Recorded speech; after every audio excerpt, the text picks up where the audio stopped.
the Michigan Independent Citizens Redistricting Commission to order at 10:06 a.m. This Zoom webinar is being live streamed on YouTube at www.youtube.com/MICHSOS-office/videos. For anyone in the public watching who would prefer to watch via a different platform than they are currently using, please visit our social media at Redistricting MI to find the link for viewing on YouTube. Our live stream today includes closed captioning. Closed captioning, ASL interpretation, and Spanish, Arabic, and Bengali translation services will be provided for effective participation in this meeting. Email us at redistricting@michigan.gov for additional viewing options or details on accessing language translation services for this meeting. People with disabilities needing other specific accommodations should also contact redistricting@michigan.gov. This meeting is being recorded and will be available at www.michigan.gov/MICRC for viewing at a later date. The meeting is also being transcribed, and closed caption transcripts will be available and posted on michigan.gov/MICRC, along with written public comment submissions. There is also a public comment portal that may be accessed by visiting michigan.gov/MICRC. This portal can be utilized to post maps and comments, which can be viewed by both the commission and the public. Members of the media who may have questions before, during, or after the meeting should direct those questions to Edward Woods III, Communications and Outreach Director for the Commission, at woodse3@michigan.gov or 517-331-6309. For the purposes of the public watching and for the public record, I will now turn to the Department of State staff to take note of the commissioners present. Good morning, commissioners. Please say present when I call your name. If you are attending the meeting remotely, please announce during roll call that you are attending remotely.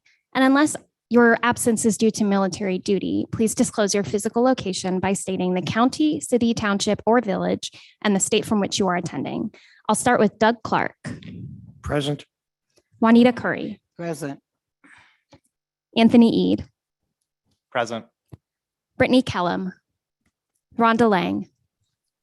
Present, attending remotely from Reed City, Michigan. Steve Lett. Present. Cynthia Orton. Present. MC Rothorn. Present. Rebecca Satella. Present. Janice Follett. Present. Aaron Wagner. Present, attending remotely from Charlotte, Michigan. Richard Weiss. Present. Dustin Witches. Present. 12 commissioners are present and there is a quorum. Thank you, Ms. Reinhardt. As a reminder to the public watching, you can view the agenda at www.michigan.gov/MICRC. I will now entertain a motion to approve the meeting agenda. So moved. Motion made by Commissioner Witches, seconded by Commissioner Rothorn. Is there any debate or discussion on the motion? Commissioner Lang. I had a question about information we got that I didn't see in our process thing. So I just wanted to know if it was already in our process or if it had to be added to the agenda to discuss for the community of interest process. Executive Director. We will do that under item 6A, the communities of interest considerations. Does that answer the question, Commissioner Lang? Yes, it does. Thank you. Thank you. Any additional discussions or debate on the motion? Hearing none, we have a motion to adopt the meeting agenda before us. All in favor, please raise your hand and say aye. Aye. All opposed, please raise your hand and say nay. The ayes prevail and the motion carries. The meeting agenda is adopted. Without objection, we will now begin public comment pertaining to agenda topics portion of our meeting. Hearing no objection, we will now proceed with the public comment pertaining to agenda topics. Individuals who have signed up and indicated that they would like to provide in-person public commentary to the commission will now be allowed to do so. Please step to the nearest microphone when I call your number. You will have 2 minutes to address the commission. Please conclude your remarks when you hear the timer. First in line to provide public comment is number 1. You are now invited to approach the podium and address the commission.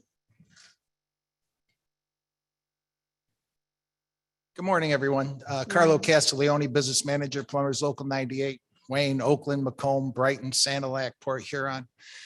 Long story short, we represent Democrats, Republicans, everybody. And this is probably one of the worst commissions anybody can sit on. My hat's off to you. Just if you could just keep inclusion in mind, if you could not break up the counties. I mean, it's really brutal when we go out for one of our people we're trying to help and 1 block away, you've got the wrong district or this or that. So good luck to all of you. And that's all we have in mind. And You're going to need it. Thank you. Thank you for addressing the commission.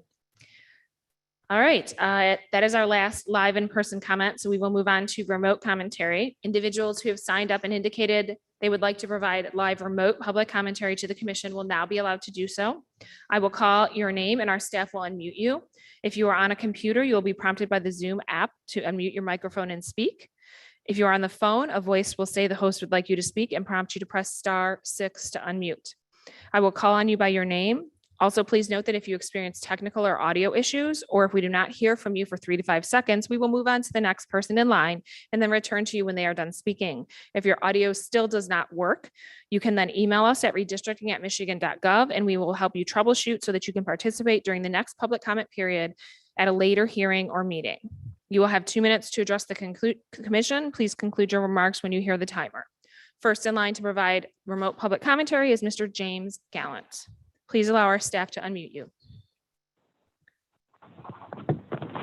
Can you hear me, Madam Chair? Yes, sir.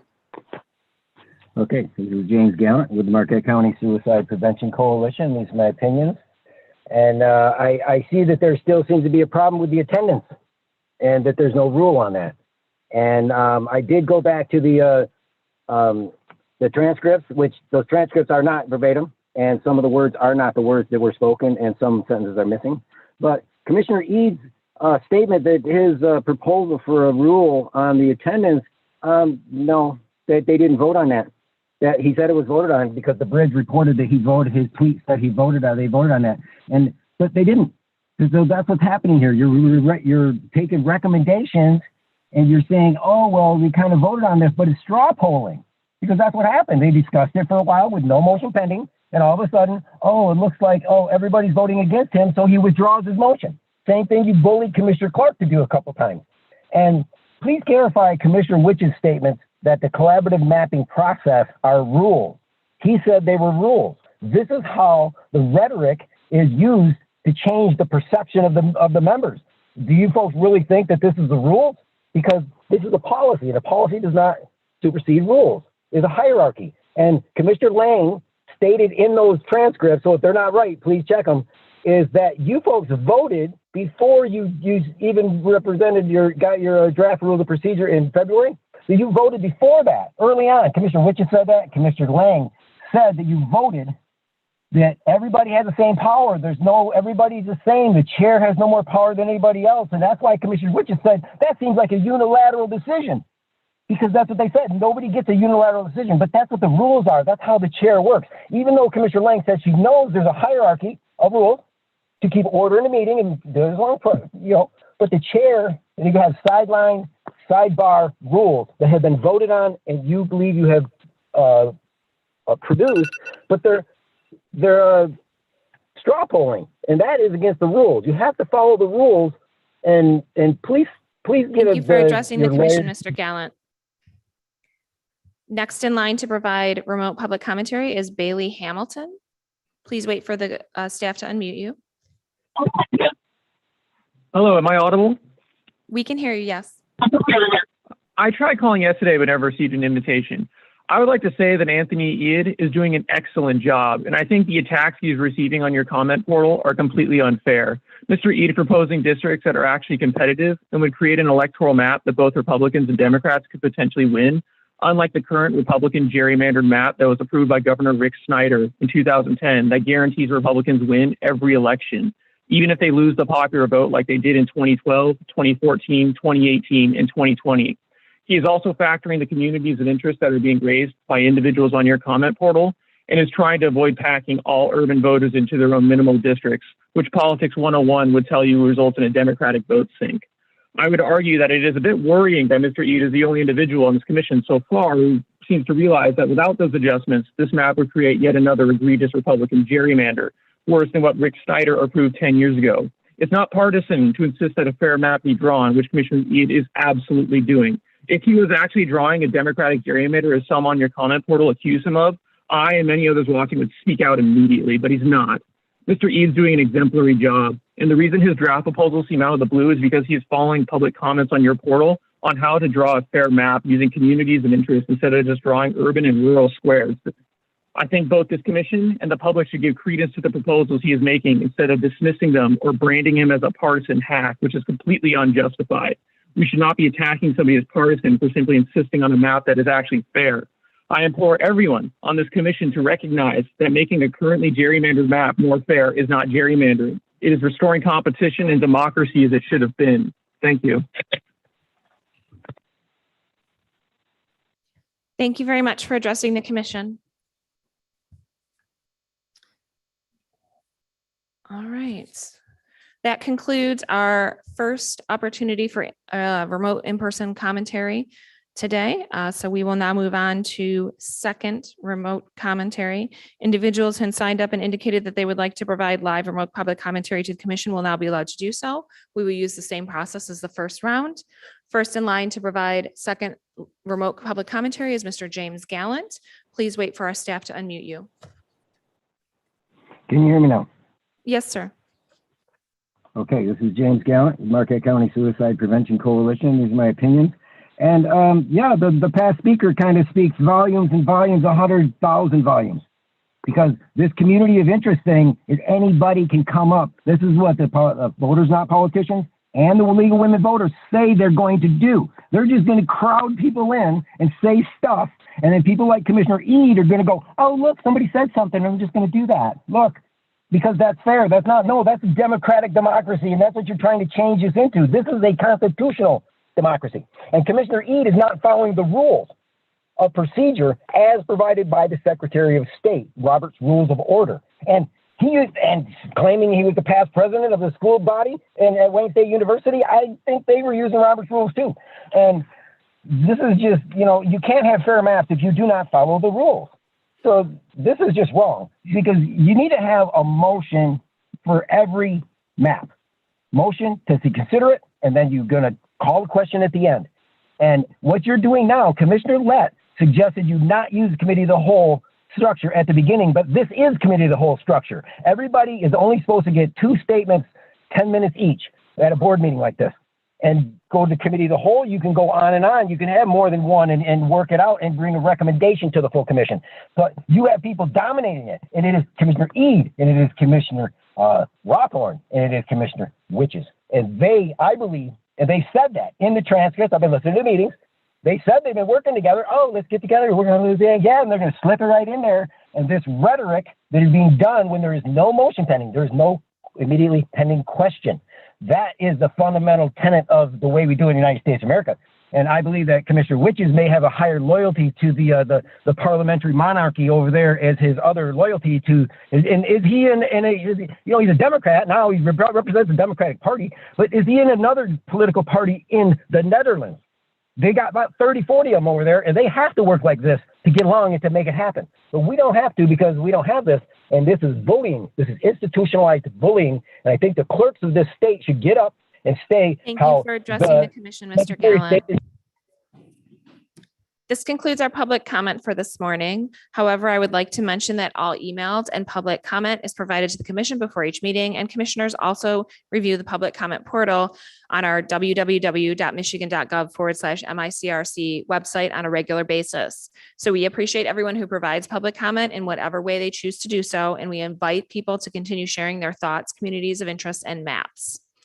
At this time, I would like to note for the public record that I am the vice chair and our chair is unable to attend this morning. So in the event I need to leave the room, I would like to designate Commissioner MC Rothorn to act as acting chair in the event I have to step away for a moment. All right, moving on with our agenda. Without objection, I'd like to move to unfinished business. I believe we completed all of our business yesterday, so we can move past agenda item 5A and go to item 5B, which is a review of the maps drafted at the previous meeting and any alternative proposed maps. So does anyone have any thoughts or comment? Commissioner Lang, I see your hand. The West region wasn't completed yesterday, I don't believe, or did we decide just not to complete it? I thought it was going to be completed today. The House districts were not all completed. Yeah, I mean, I watched the entire meeting. I didn't think you guys were done. So did you complete the House maps or? well, we haven't completed anything technically, but did we manage to work through that region? Okay, so because does anyone disagree that we completed that region? Does anyone think we're done and want to move on? All right, so why don't we pull up that map from yesterday and take a look at it and see what we have left, and we will work on unfinished business 5A, which is completing the House districts for the Western region. Kent, would you mind bringing up that map for us?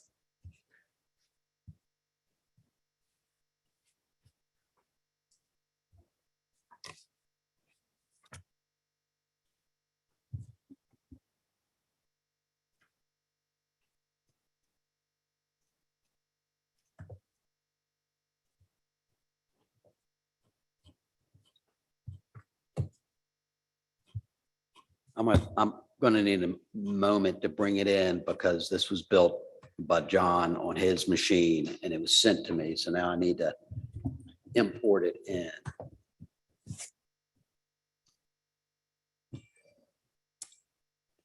Rebecca, Yes, Commissioner Rothorn. I just wanted to offer it because we will have more information about COIs. And I know that I don't think it's a waste of time to do this, but knowing that there's going to be that he's going to need extra time to bring it up. And looks like we're going to go in order. So we won't actually finish this region.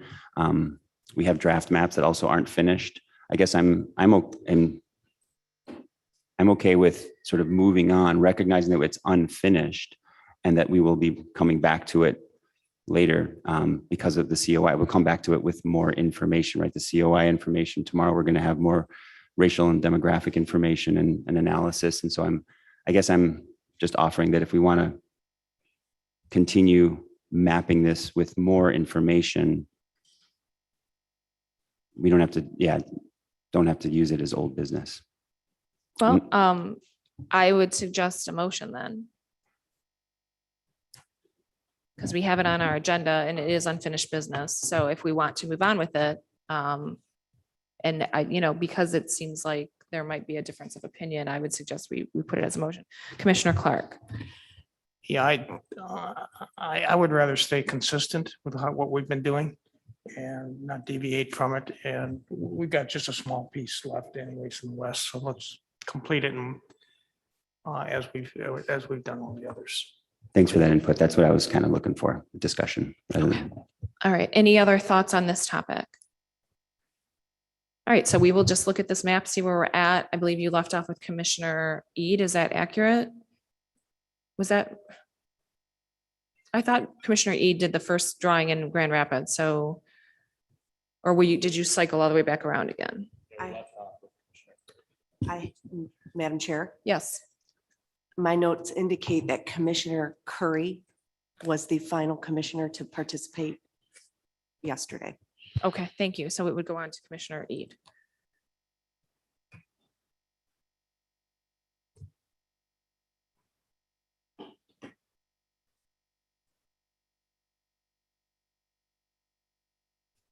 It appears we have I want to be sure that I'm looking at the right shape file. I'm pretty sure this is I know this is what John sent me. Does that look familiar to everyone? Yes. Okay. If it's not, I'm sure it'll be brought to my attention shortly. All right, Commissioner Eid.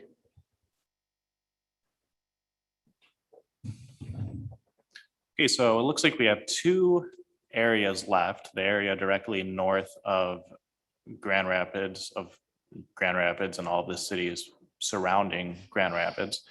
And also this area that's a little bit to the east and south. So I'm going to go north and let's just see how many of those townships we can fill in to make one district. This area here? Yep. Okay, let me get the Commissioner Witches. Commissioner Eid, feel free to mess with the one I drew if you need to go that direction, and if you have anything that would go into that really light shaded one that's to the left of where you're at. Yours was number 11. Right? Correct. Yep. The like magenta or pinkish one. Yeah. Feel free to go into there if you need to get population. Madam Chair, Yes, General Counsel. just remember, a reminder for the commissioners to speak directly in the microphone for Yes. the benefit of not only the public, but the, our translators, interpreters. Thank you. And me.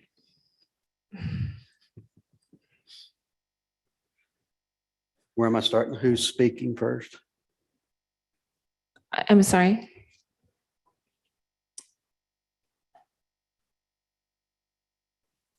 And what do we have up? Is it? This would be District 14.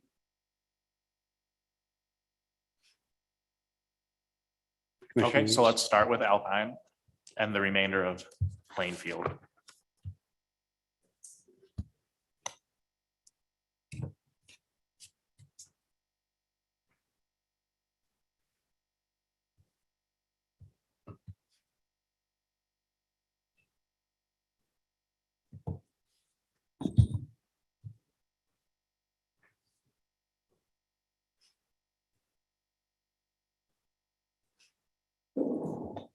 Okay.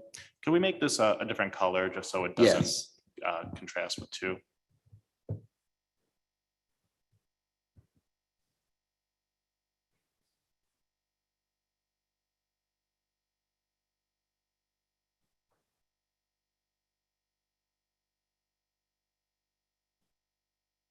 Looks like we got a little sliver here, but we'll fix that as we get to it.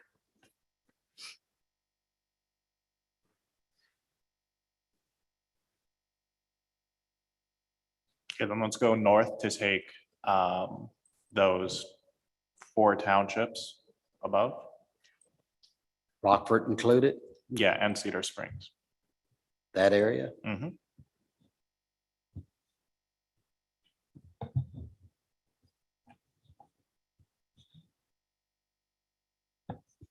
Okay, you need 16,000 more. Okay, let's take Cortland and Nelson. Cannon is for Cortland and Nelson.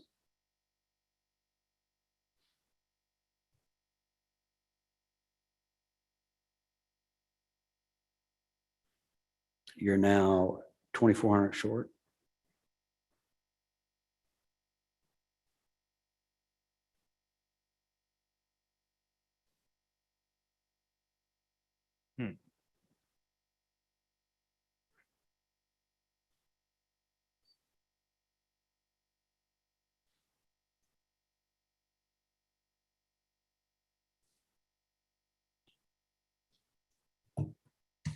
What do y'all think? Maybe should we nix the top part of those townships and maybe get Cannon in, or should we just leave it as it is now? Now you could probably make a district out of what's left without going into District 11. Commissioner Riches.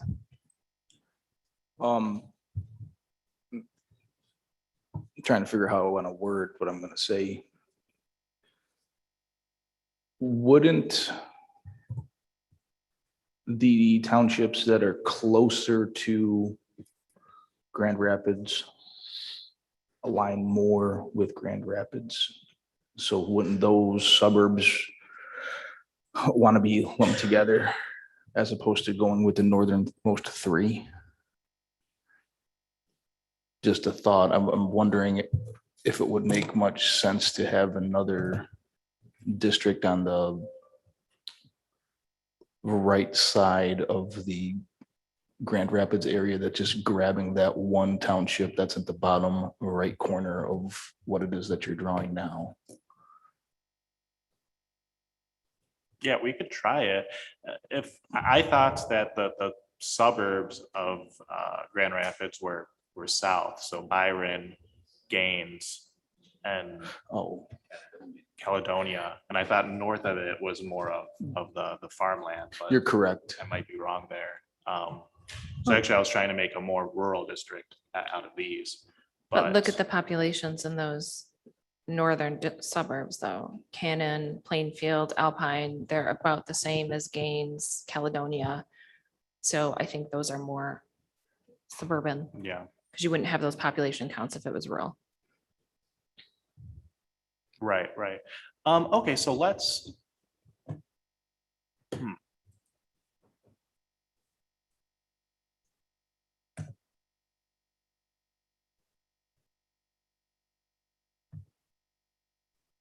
You can slide that closer.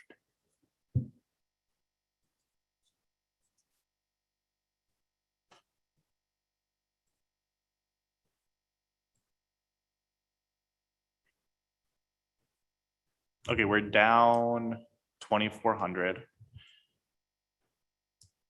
Let's take Spencer then. That'll put us up about 2,000. Spencer on the top right.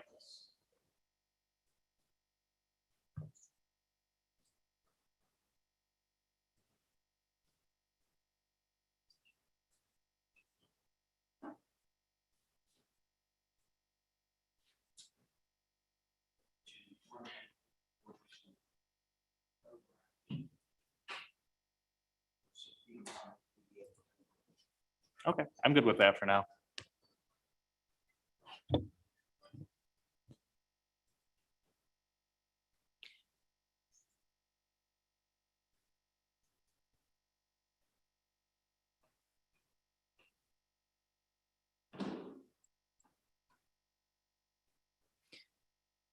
You want to provide your rationale, Anthony?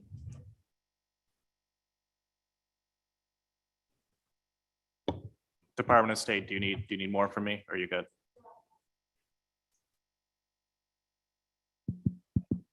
Yes, could you provide any additional explanation, please? So we're trying to make a district out of what's left outside of Grand Rapids. This creates one that works with population and also works with what is left based on what we've drawn already yesterday.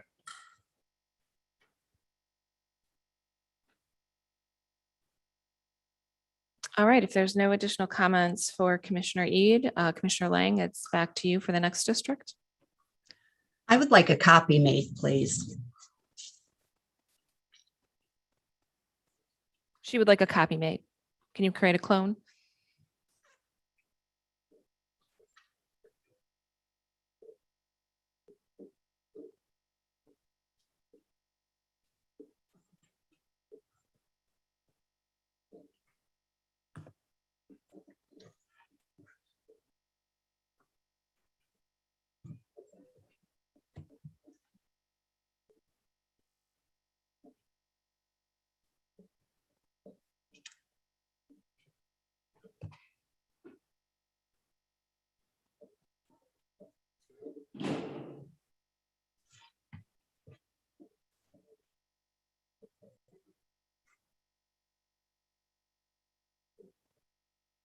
Commissioner Witches.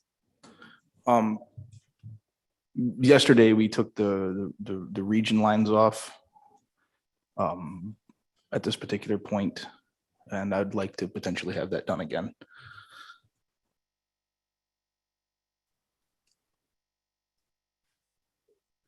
Rhonda, you're drawing. Do you want the region lines on or off? It's up to you.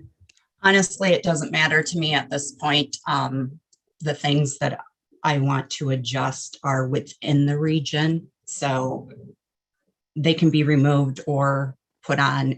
I don't think it's going to affect what I want to do.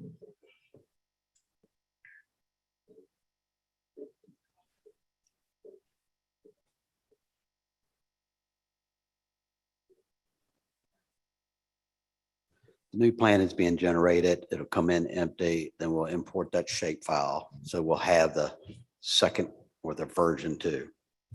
Thank you.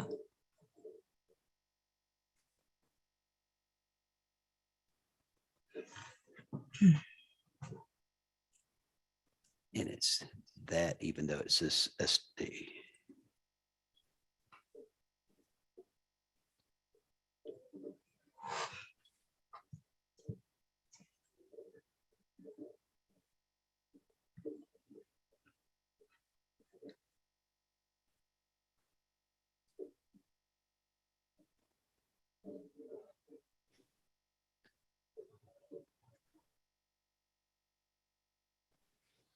So shall we turn to regions off? Is that where we're going with this? You can leave them on or you can turn them off. I'm kind of impartial, like I said. They're on. If somebody tells me to turn them off, I'll turn them off. Okay, I know how to go over those lines. I've done it, so. So we're not. I- working. Okay, I want to start my new one with the entire county of Montcalm. So this would be 15 Montcalm.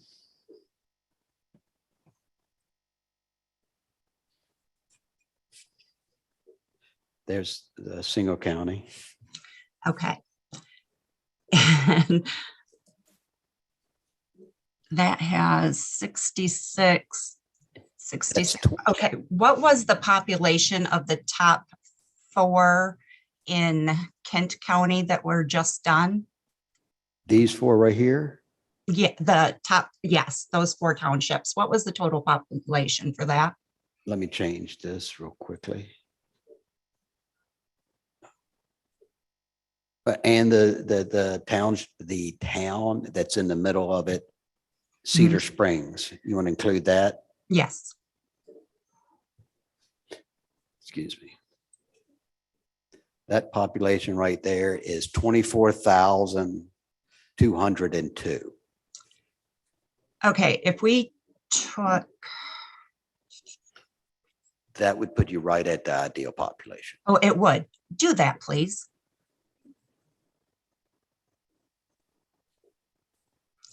So now District 15 is a mere 796 people below ideal. District 14 is 22,000 below, and District 11 is 54,000 below. Okay, can we add for 14 to try and even it out, that one empty spot right there? Yes, please.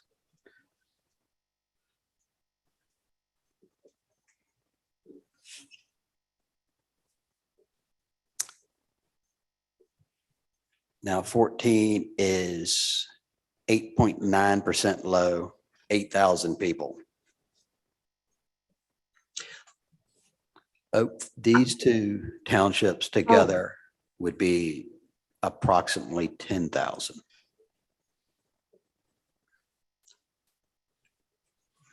Can you make it smaller so I can see? I'm sorry, I just want to. No, I understand. Okay, so those 2 together would be approximately how many? 10,000. Which would put us in the general area? Approximately. Add those 2, please.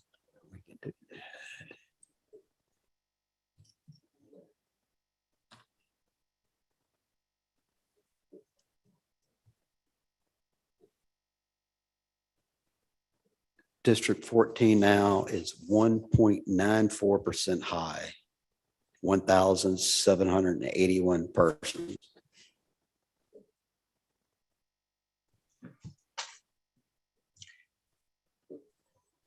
And 13 is low, 3,000. So can we add? 14 is less than 2% high. Okay, 14 is good. So then does anybody else want to complete it from there? My rationale is I don't like how 11 honestly was split. It split up 2 counties and left a little loop on the bottom, and I just don't understand why that was done that way. It didn't look compact as what it could be. And that suburban looking area in 14 above Grand Rapids, it just seemed to make more sense to put that. So that's why I did it. I don't want to hog this. If somebody wants to build off from what I'm doing, that's fine. It's up to the commission. Like I said, I don't want to act like I'm hogging a turn, but this just seems to make more sense to me. Commissioner Witches. I like the way that this has been done, but I again want to caution everybody that compactness needs to be the furthest thing from our mind right now. As well as county boundaries, township boundaries, precinct boundaries should not be a concern with it, what that we are doing. Commissioner Lett. Why shouldn't they be, since a lot of people that we heard from said keeping county boundaries, township boundaries and other types of boundaries were something to consider. It may not be the forefront, but it's certainly something that we can consider. That's true, but it's also the lowest level of criteria that we're supposed to be considering right now. So, I mean, yes, you can look at it but if you should not be afraid or not wanting to split something up because of comments that we heard that said keep things whole. That again should be the last item on our list of things to consider because it is criteria 7 and we're working on 1 and 2 right now, potentially 3. I haven't seen anybody with any fear in this commission yet.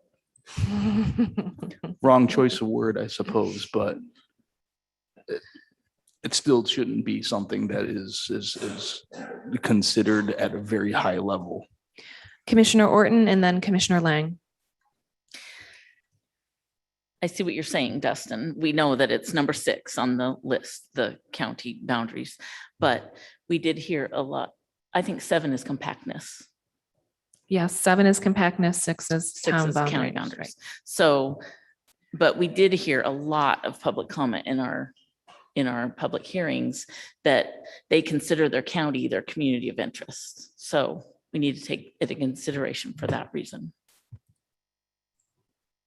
Commissioner Lang. I'm going to second. I was going to say the same exact thing that Commissioner Orton just did about people saying that their county, where they live, where they work, is their community of interest.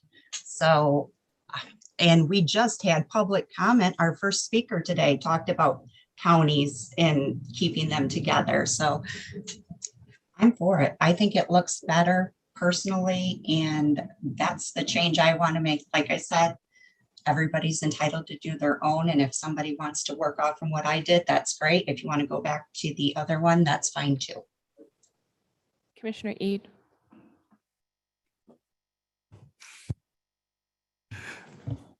I quite like this change that you made, Rhonda, with 14, 15, and 11. I think we can probably fill in 11 later with the rest of what's left, but I think that creates a good district with, you know, people with the values of a similar mind. So I like it. I'd be okay with moving forward with this version. Commissioner Witches. I mean, don't get me wrong, I like it a lot too. And I do think that we should continue with what Commissioner Lang just made. It makes a lot of sense. Yeah, I would add that I like what Commissioner Lang did, but I absolutely dislike Grand Rapids right now. I think was drawn for a perspective of maintaining partisan balance at the expense of very consistent testimony that we heard about communities of interest, of those Metro 6 communities being kept together as a community. I think it just divides up the city of Grand Rapids and adds in those Metro 6 communities in a way that is not reflective of the comments. So I definitely don't like that portion of the map at all. Commissioner Orton. I have similar feelings, but I'm thinking that we can go back over that when we get our community of interest overlay. I think maybe that will really help us see what to do there. All right. All right. So I think you're good, Commissioner Lang. So at this point, we will move on to Commissioner Lett to draw the next district.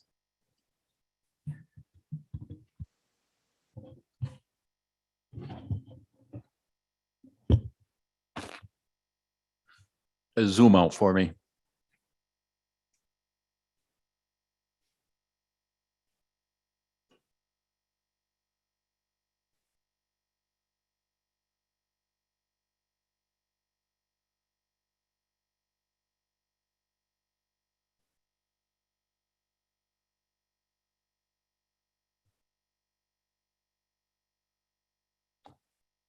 All right, I want to work down in Allegan.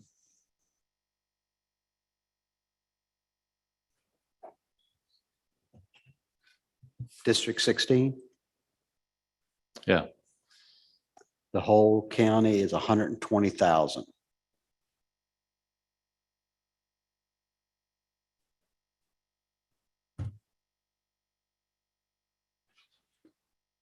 Which puts you 31% over. I'm not going that way. I'm not gonna go, I'm gonna go down the coast. Yes, sir. Let me back up. So you're gonna do it townships? Yeah.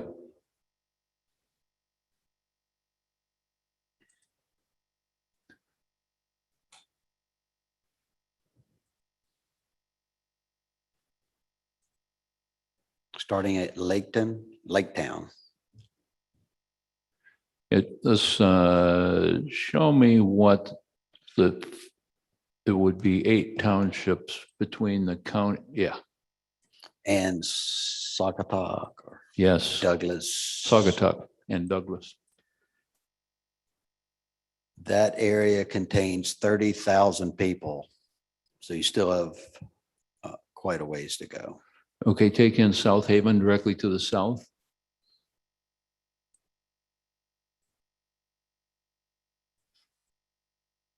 That put you at 38,000.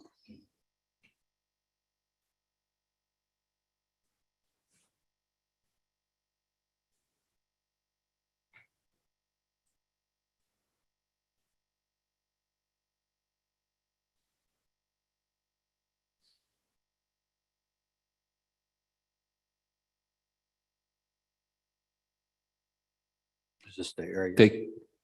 Take in Geneva Township directly to the east. Okay.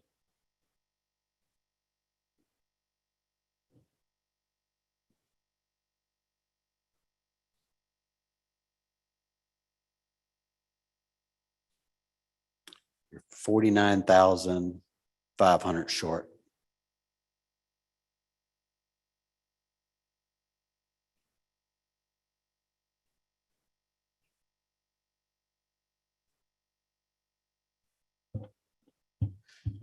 Take in the 2 townships directly below.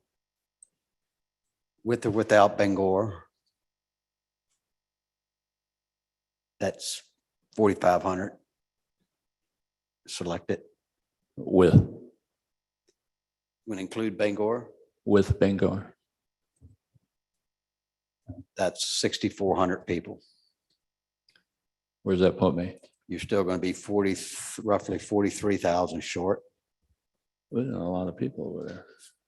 Steve, we might have some comment from Commissioner Orton. We did receive some recent public comment specifically saying Bangor does not identify with the lake shore. The township or the town? I believe they were talking about the town, but I'd have to go back and look. I understood it to be at the town. All right, take Bangor out, the town out.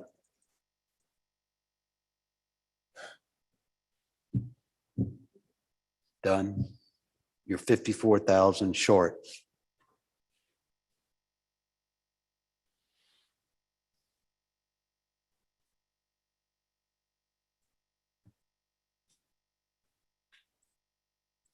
How many? 54,600 and, nope, I'm looking at the wrong one. 45,058.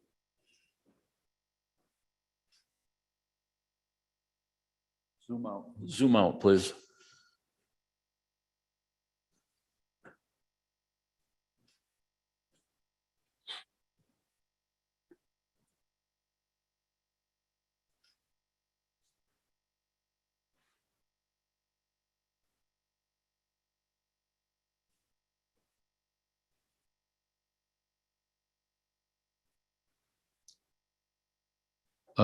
Back up to the top county line.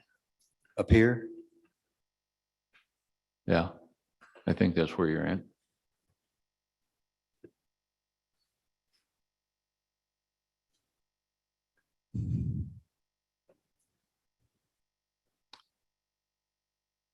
We take in Over Riesel and Salem Heath and Monterey.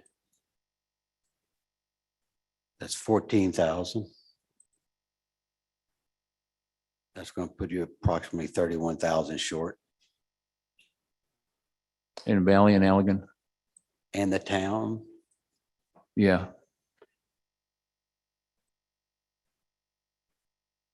I'm sorry, I'm creating 14. Let's get back. I need to change these to 16. It'll take 1 second.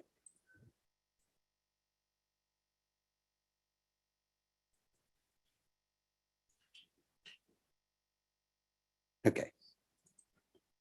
Now 16 is at 18,000 under.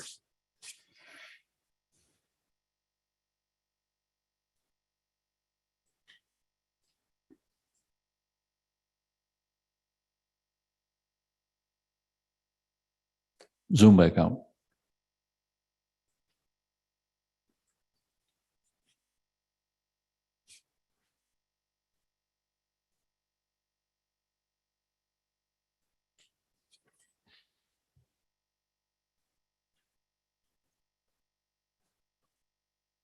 Between 9 and 10, I think that's Hudsonville. Yes, sir. Tell me what the population is up in there.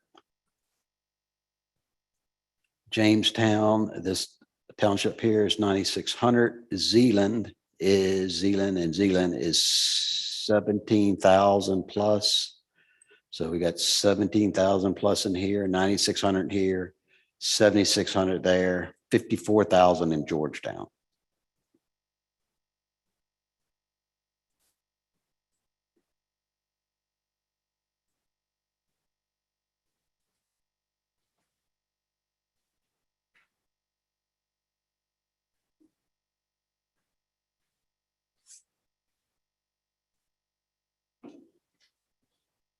I'm going to change directions, clean off all the green, starting over.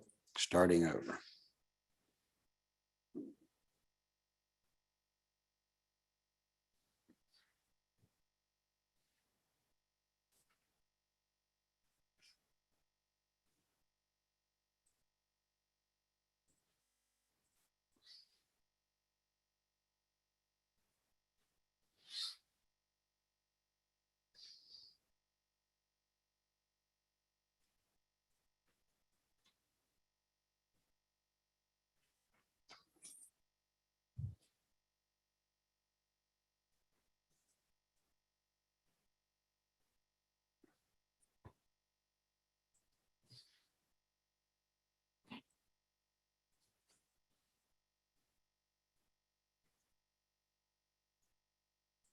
Okay, 16 is at 0.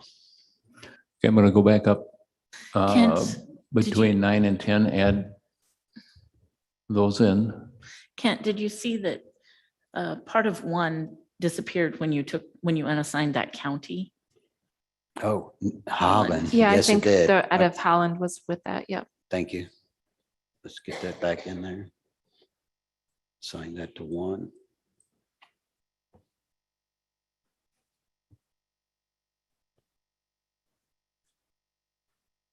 There we go. Thank you. So we want to go into this area here. Hudsonville area. Commissioner Lett. Put Georgetown in, Hudsonville, Zeeland, Town and Township, and Jamestown. Oops.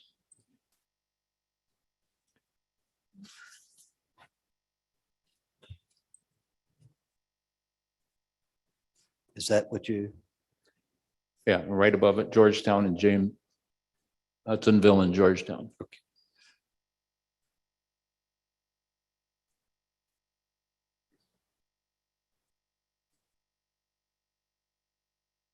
So 16 now is 2.77% low, 2,500 people below ideal.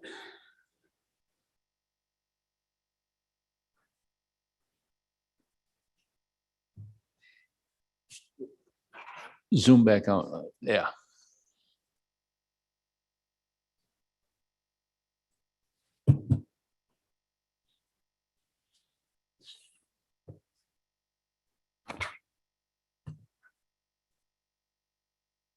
is, you got Byron Center, that's a township or a town? That's a township. It's 26,000 people in it. Put that in, Include that? include that.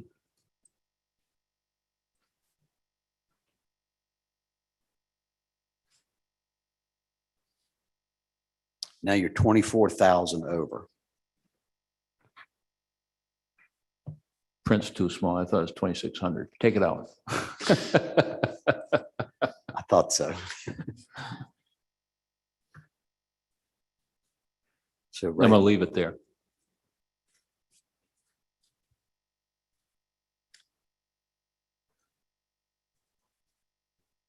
And the rationale that I'm looking at is to number one, the population, and number two, to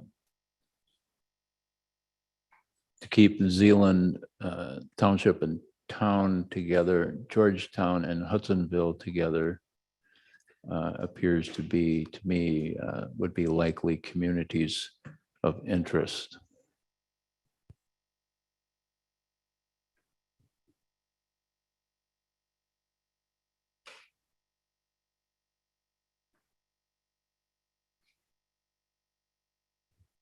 Any feedback for Commissioner Lett? I'm seeing nodding and thumbs up. Commissioner Orton, or Commissioner Rothorn. Oh, Mike. I like it. All right. All right. In that case, let's move on to Commissioner Orton. Okay, Kent, would you zoom out and show counties, please? Department of State staff, did you have a question? Yeah, Commissioner Lett, is there any additional explanation you want to provide? Is there any additional explanation about your district that you'd like to provide? You did. I just didn't know if you had any additional. Excellent. Thank you. For the record, Commissioner Lett said no.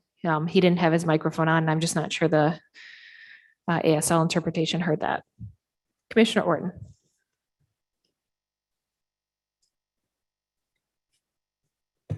Okay, I think I'll work on District 11.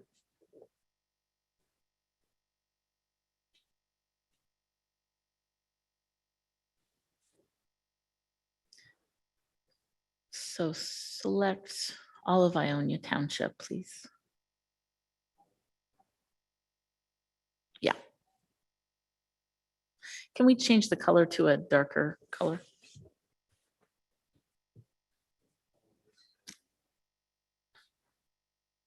Yes.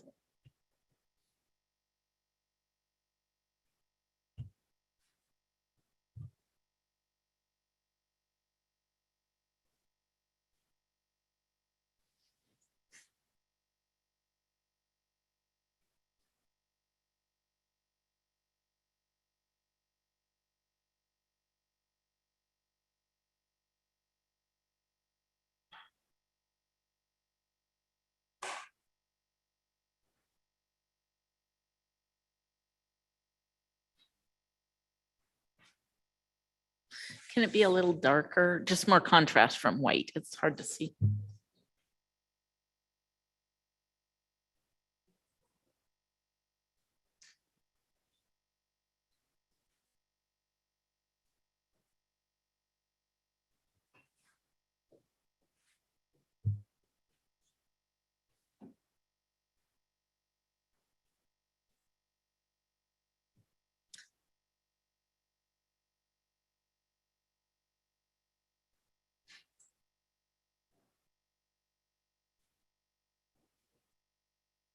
Yes, please.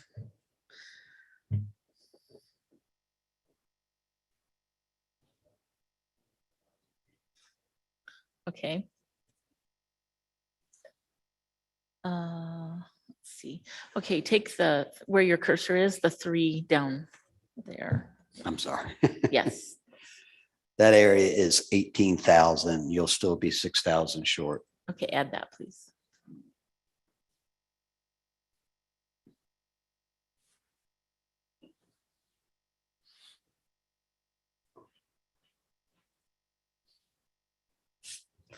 Can you zoom out farther and show counties again? You want to see the counties? Yes, please. The county numbers? Yes. Mostly the names, but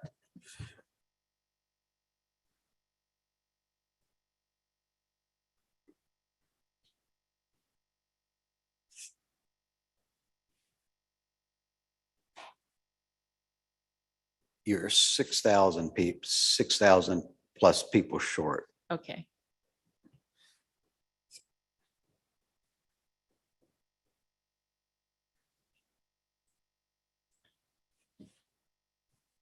Okay, townships again, please, and zoom in just a little.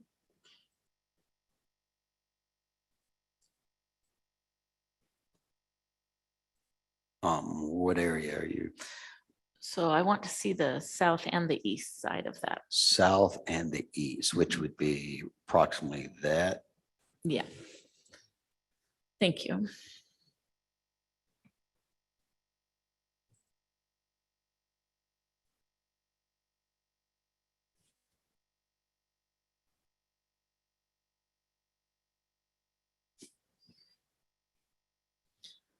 Okay, I think scroll down just a little or up, whichever way. I want to see south a little bit.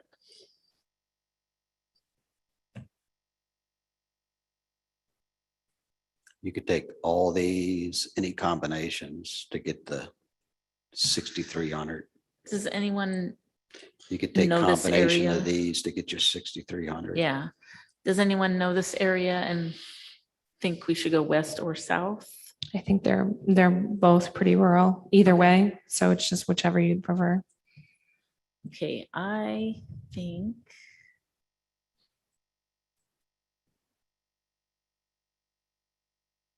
Take um,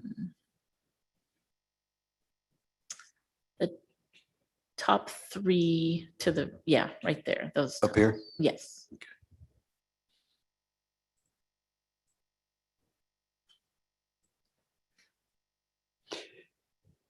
And that is 5,500. That's going to put you close.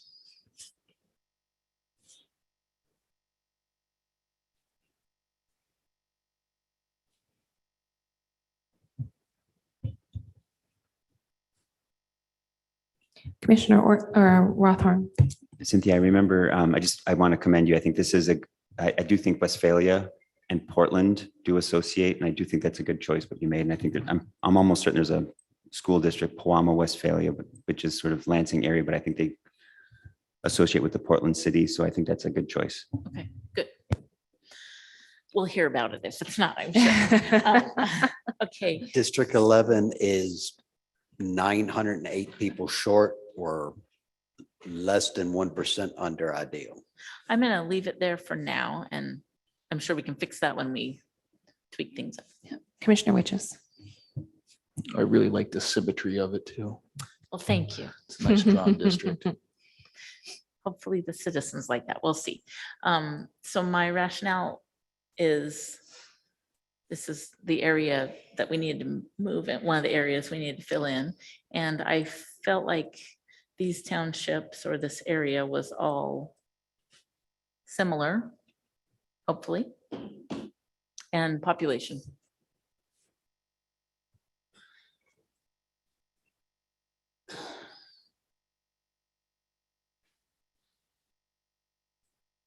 All right, we are on to Commissioner Rothorn. I think I'm going to build on, so would be at number 17, district number 17. And I'm looking at what Commissioner, I want to work on what Commissioner Lett sort of helped us illustrate earlier. So the Olive Allegan, or yeah, Allegan County, please, if you select that, Kent, Olive Allegan, and we're just going to take off the western edge so that we can leave that. But I want to try to get to, we're pretty close to a population count with that county. And so we'll just sort of, yeah. Yes, please.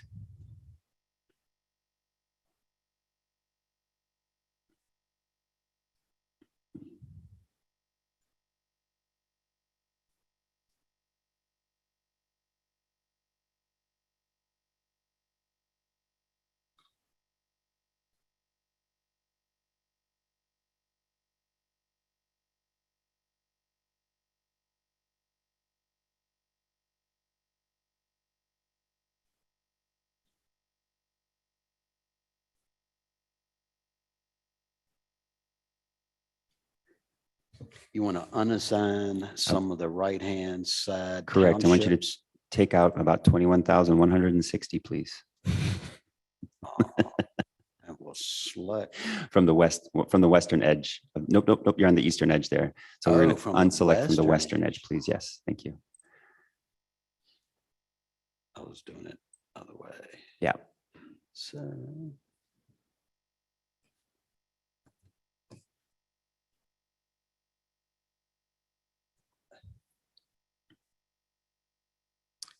So 17,000, District 17 is 4.5% high, 4,100 people high. Right. And we have some other ones that are really low. So maybe, why don't we, and that might be about the right depth for a lake shore. So why don't we leave it right there?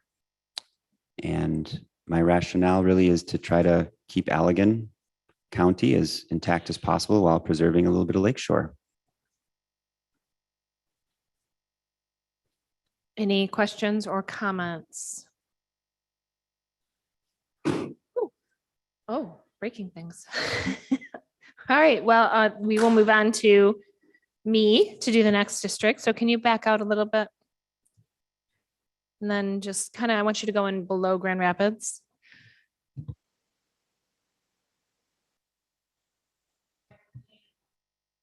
Sorry, Byron, Gaines, and Caledonia, and then also Thornapple.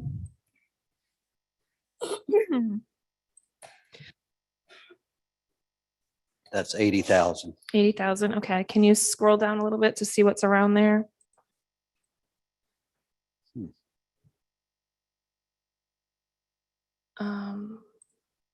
Did we just assign that to the same district above? Or the, No, yeah, they're the same color. I can fix that. Hope so. that is like really close. Yes, yeah, we'll change. Not that. Commissioner Rothorn. If it makes sense to take those northern districts that I just did, right, because they're more suburban to build your, yeah, please do that.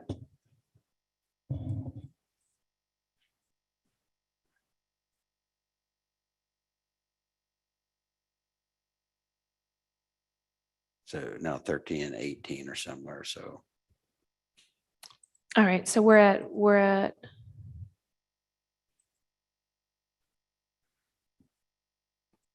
Let me get these set.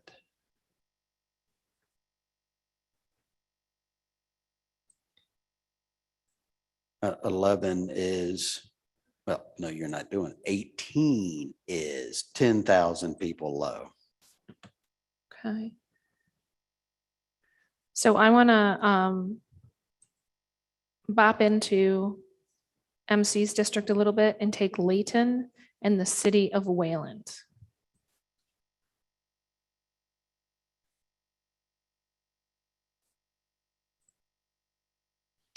That's 11,000. You'll be right at it. So 18 is now 0.77% high. Okay, so we're gonna go good there, and then we're gonna bop down to MC's district and add a little to his to balance it back out. So I want to go on the eastern edge of his district, and how far is he under by? The eastern edge, he is low 7,200. So Yankee Springs. is You can do gonna- these two. Yeah, what is it? Orangeville and Prairieville? Those two together, 6,700. That'll put you 500 people under. Let's go ahead and assign those. Let's get the right district.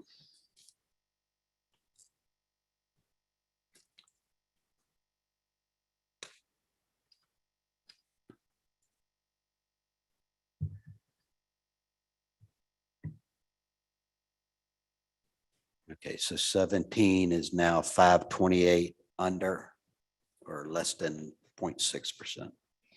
All right, I'm happy with those. I do want to comment that, again, I'm not happy with Grand Rapids, and I think that needs to be withdrawn, but I'm not going to do that right now because that's going to require changing 4 districts. So, but I do want to go on the record, just saying I would like to see some changes along there. And then, excuse me. The reason why I picked these counties is I was trying to pick the more populated suburban counties to group them together that are south of Grand Rapids because they are more closely affiliated with each other. And I was also trying to hit the population counts. All right, next person in line is Janice Villette. Okay, I want to start.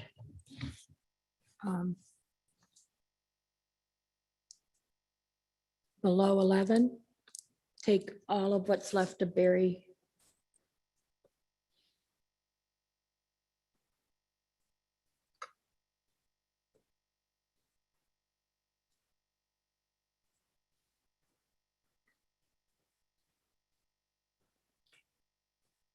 That is 46,000 people. You're going to need approximately 45,000 more.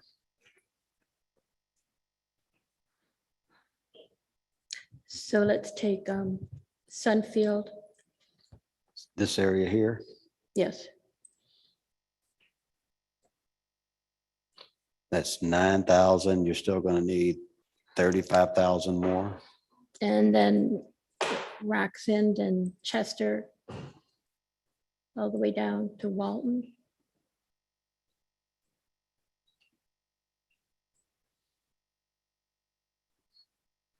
That's 10,000 more.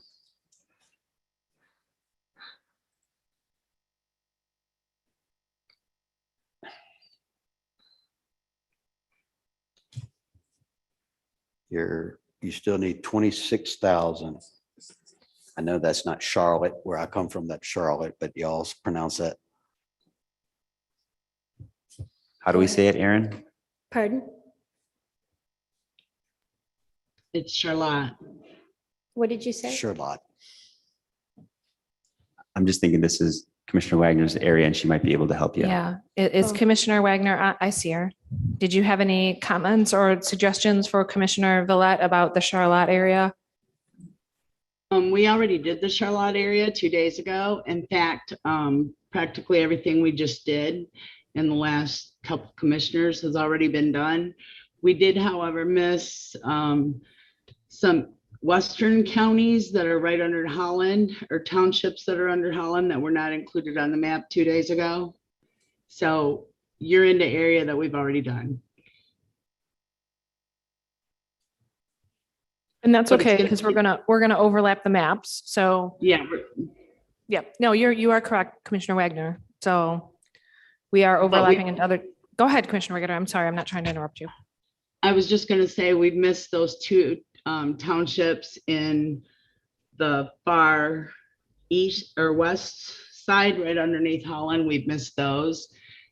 Those aren't in any map where I think it's Sagatuck is, Mhm.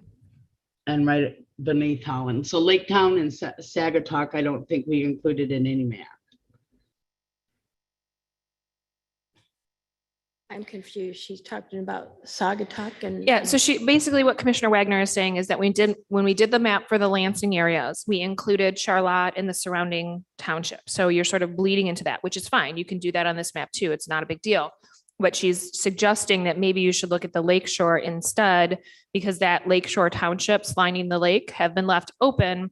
But those are actually Sagatuck. I'm familiar with that area. Is a pretty small population. So even if you bop over there, you're not going to have enough population to create a district. So that might be an area that we just decide to leave open right now, with the thought process that when we create a lakeshore district coming up, we're going to grab from lower. So just offering suggestions. Feel free to take and choose what you want to do. It's your district.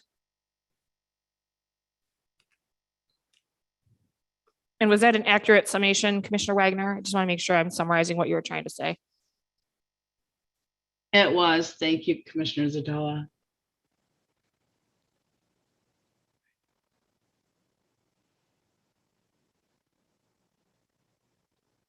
So can you back out so I can see population? Zoom out.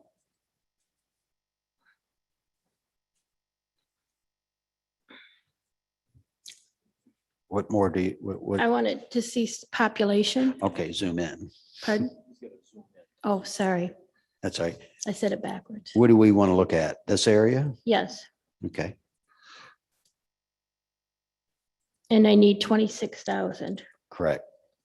Charlotte is 9,300.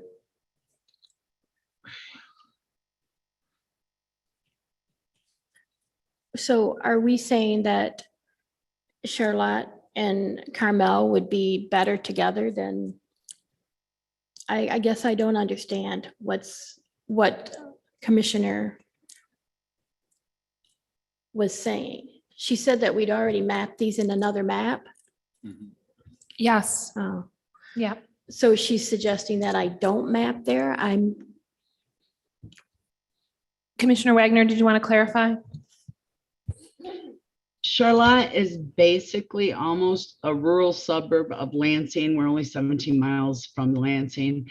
Charlotte associates with Eaton Rapids, Potterville, the area to the east more so than the area to the west. I doubt anyone in Charlotte goes to Hastings all that much.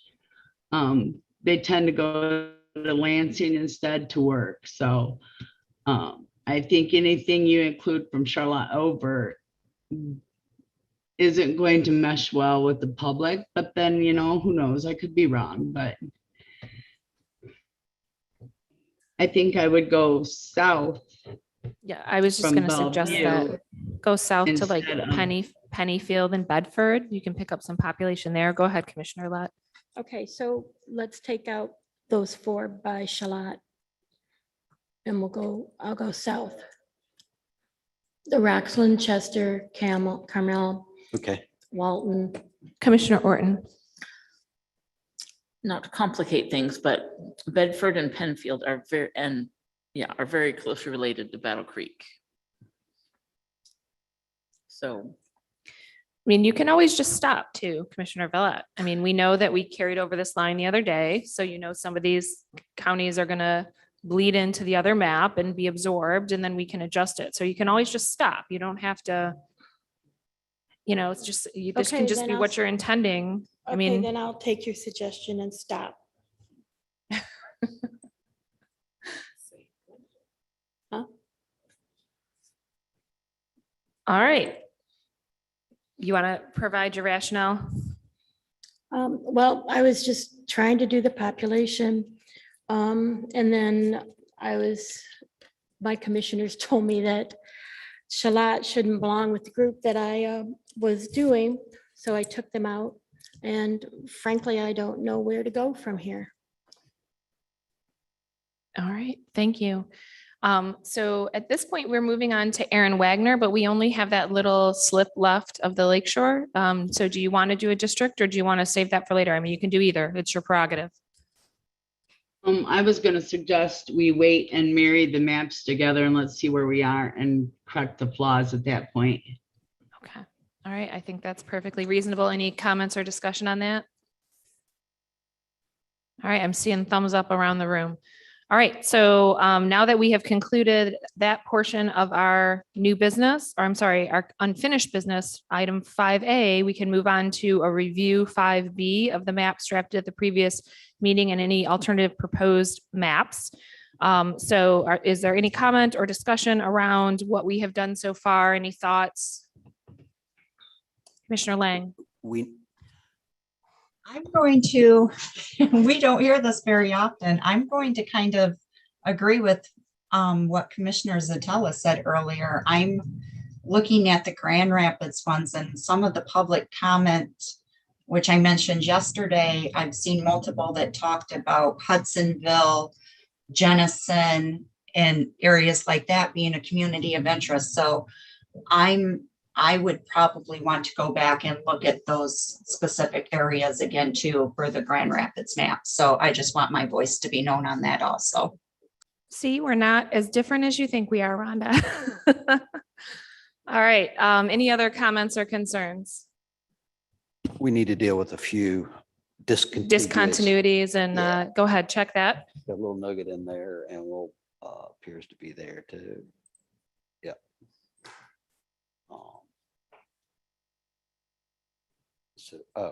They are left over. So we'll just unassign those. Where they're at is that lake shore that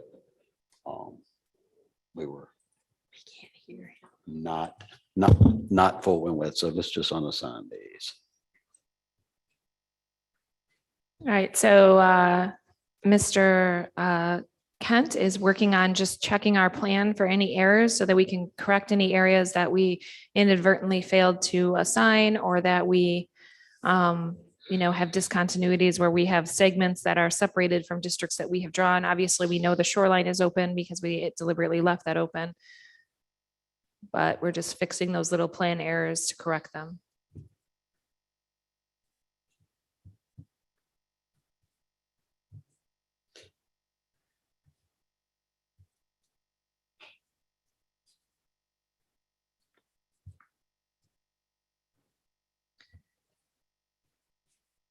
Executive Director Hammersmith. Done.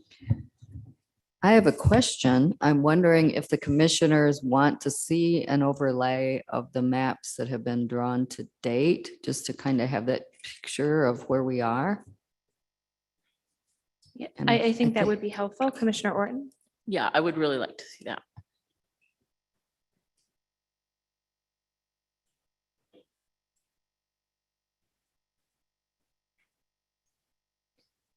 Do we want to do that right now, or do we want to do that at a different time? I'm not sure how involved that is to ask that of you right now. Okay, your microphone is not on. So I believe you said that was going to be tough. Well, I just need to load them, go get them all those shape files and set them all up. It's my point. I Okay, mean, so maybe not do that we today. can look at it Yeah. like there's 8 House districts, South Central.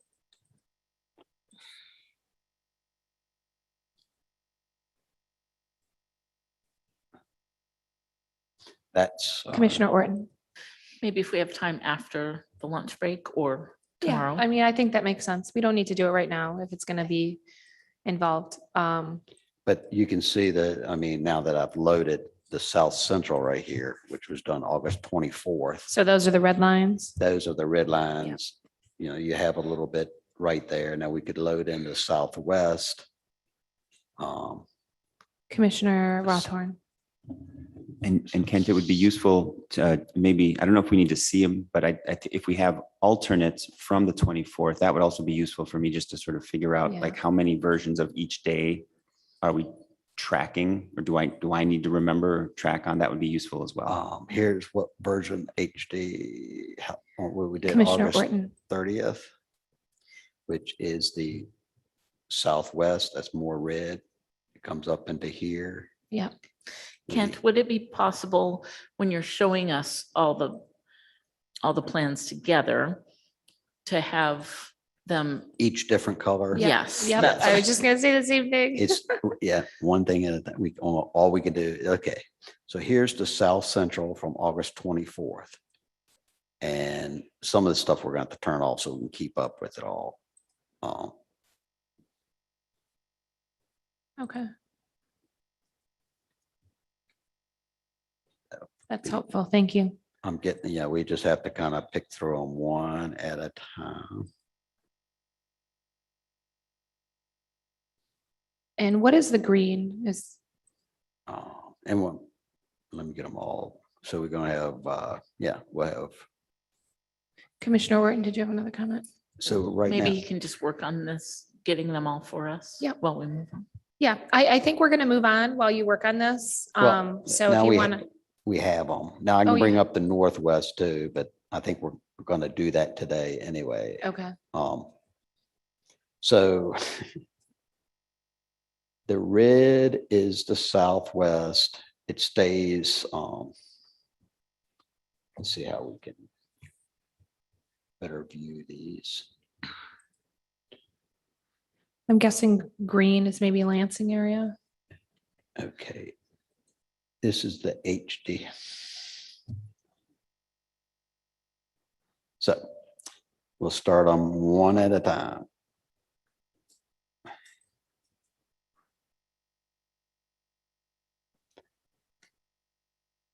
This was done yesterday. And it's where y'all started. Pretty much started today, I think. You see the red lines in there? Yes. So, and then we came up with a version 2 today. You wanted to finish. This is South Central, which was done August 24th. There's the blue. Yep. You can see the overlay area is right across in here. Well, all of this. That was South Central, August 24th. We turn on August 30th, the first version. That's the bright green, less noticeable, but we see overlap in the bottom of 19, along 17, but at the same time, y'all left this area unassigned. So this has been done. This is not assigned in any map so far. Then we have version 2. Let's turn that off. So it looks like version 2 done August 30th was just, didn't do the whole area so much as it did. This was Commissioner Eads went up the shoreline, started doing the shoreline.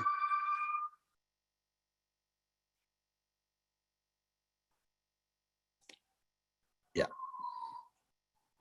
So probably the best thing to do is whomever has an area they want to look at, we zoom into that area and then bring up the layers.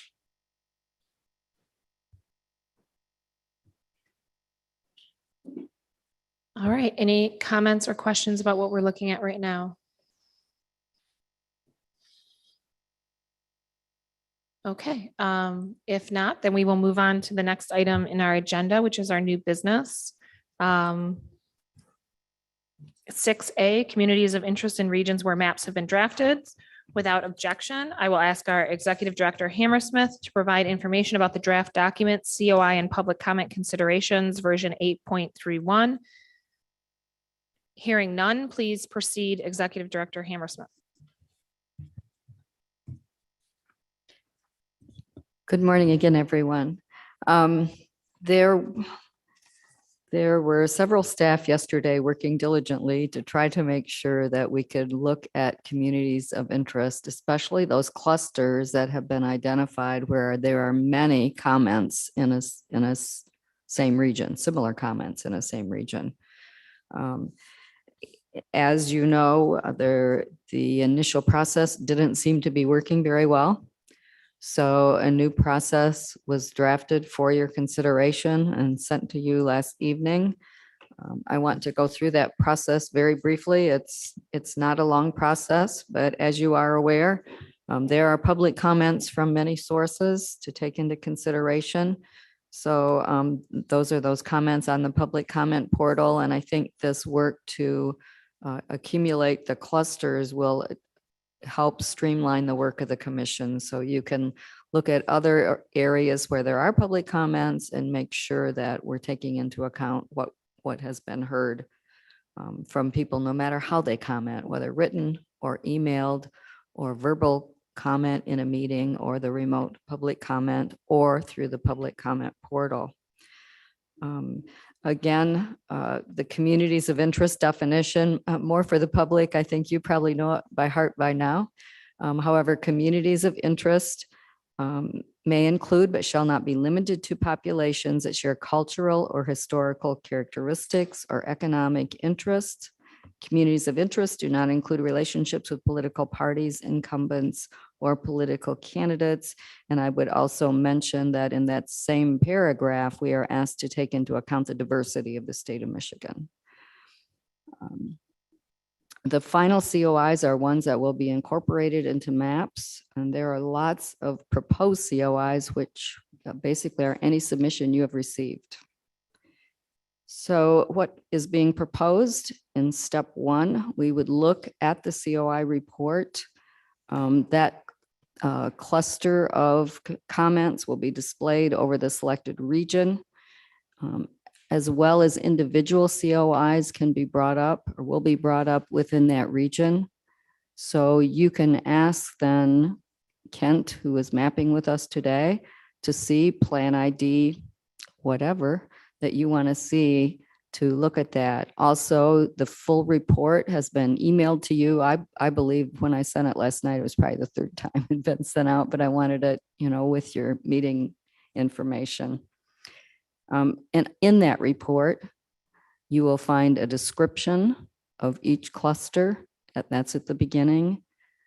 Next, there are heat maps in that report. And lastly, all of the individual COIs that make up that cluster has a description in that report, thus the length of the report.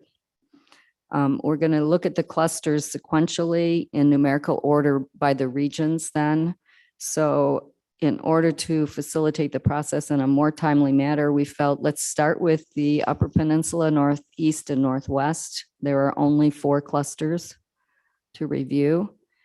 So we thought that might be a little easier lift to get started and to utilize this practice to see how well it will work. Step 2 would be adding the draft lines in for that region for the districts. So we would overlay the House districts, overlay the Senate districts in separate steps. So you could then see if there are communities of interest that overlap districts that possibly you would want to keep together, and have those considerations for any that you wish to consider individually.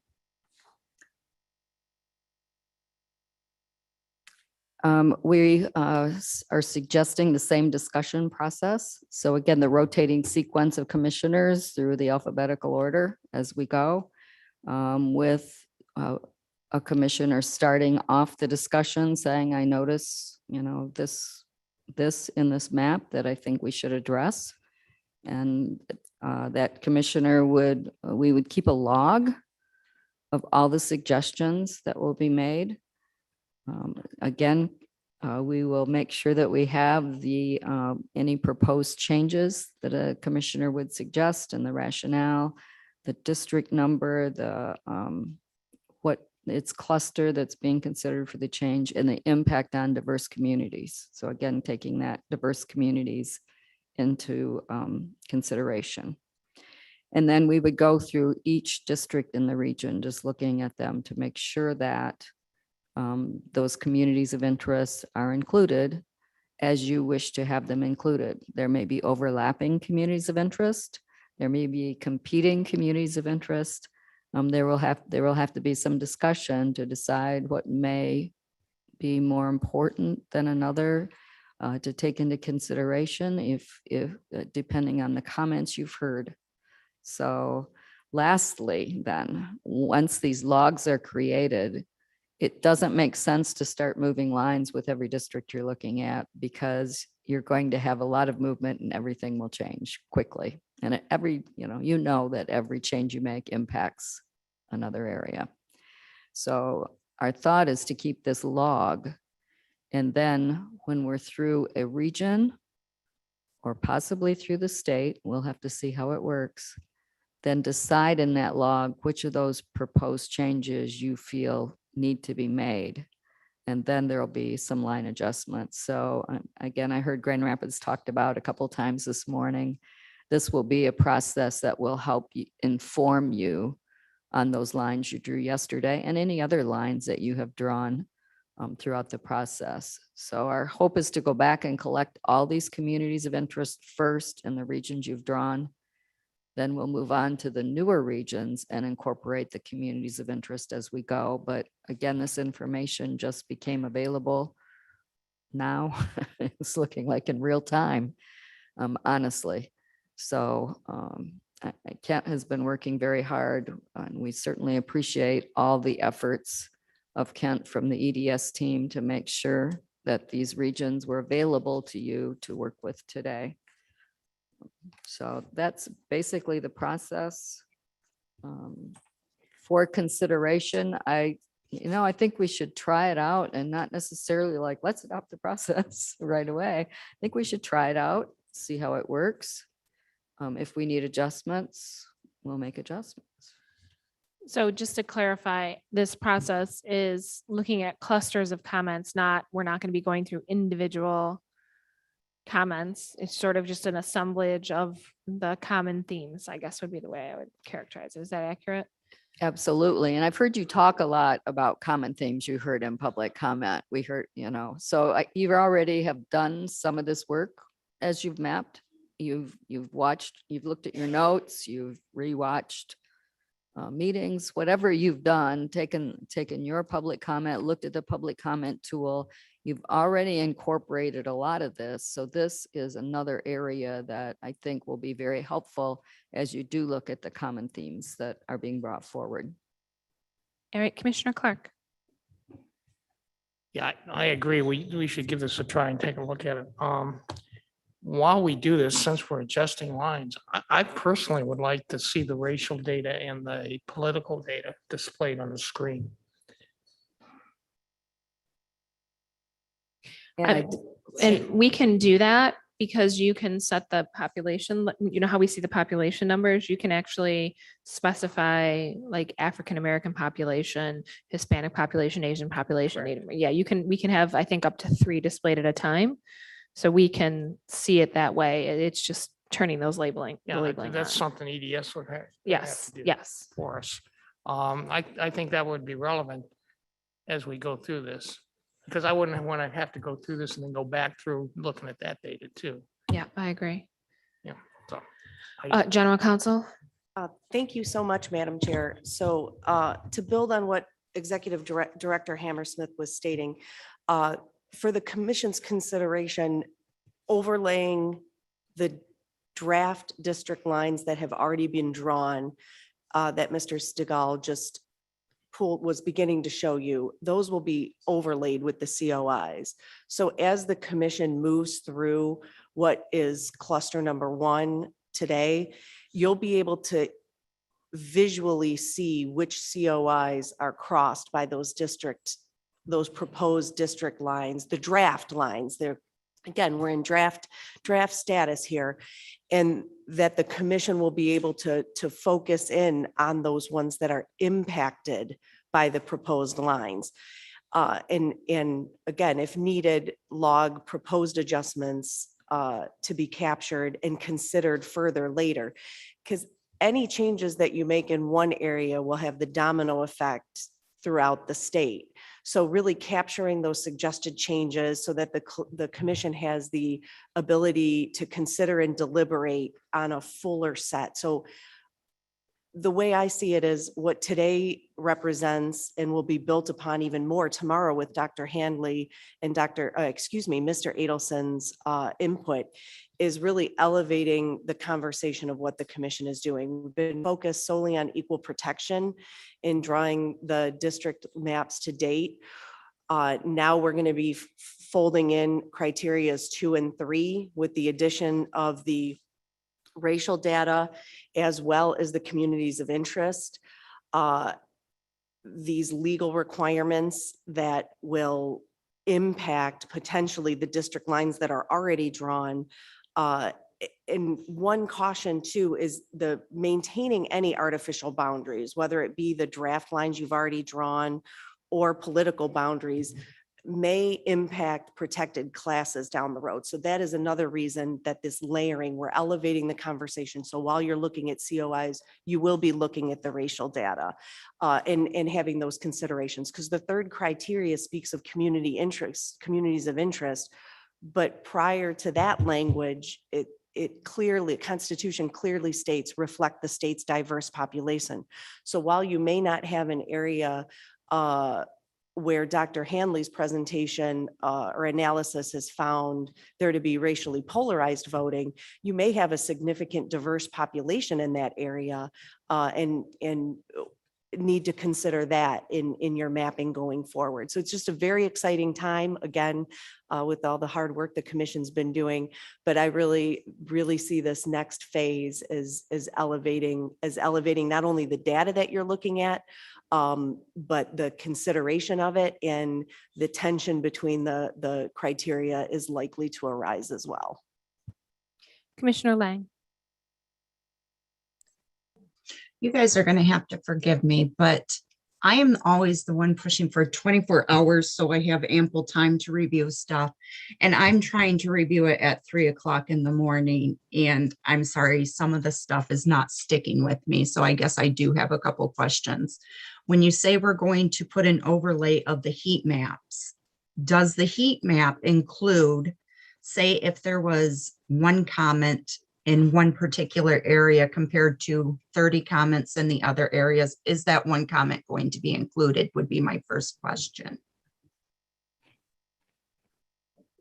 In the heat map that we're going to use as an overlay to take into consideration these communities of interest. Executive Director, do you know?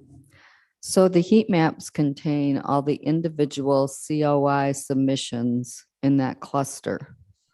So if you look at A1, for example, you can look at the heat map and show where the highest number of comments is by the heat map.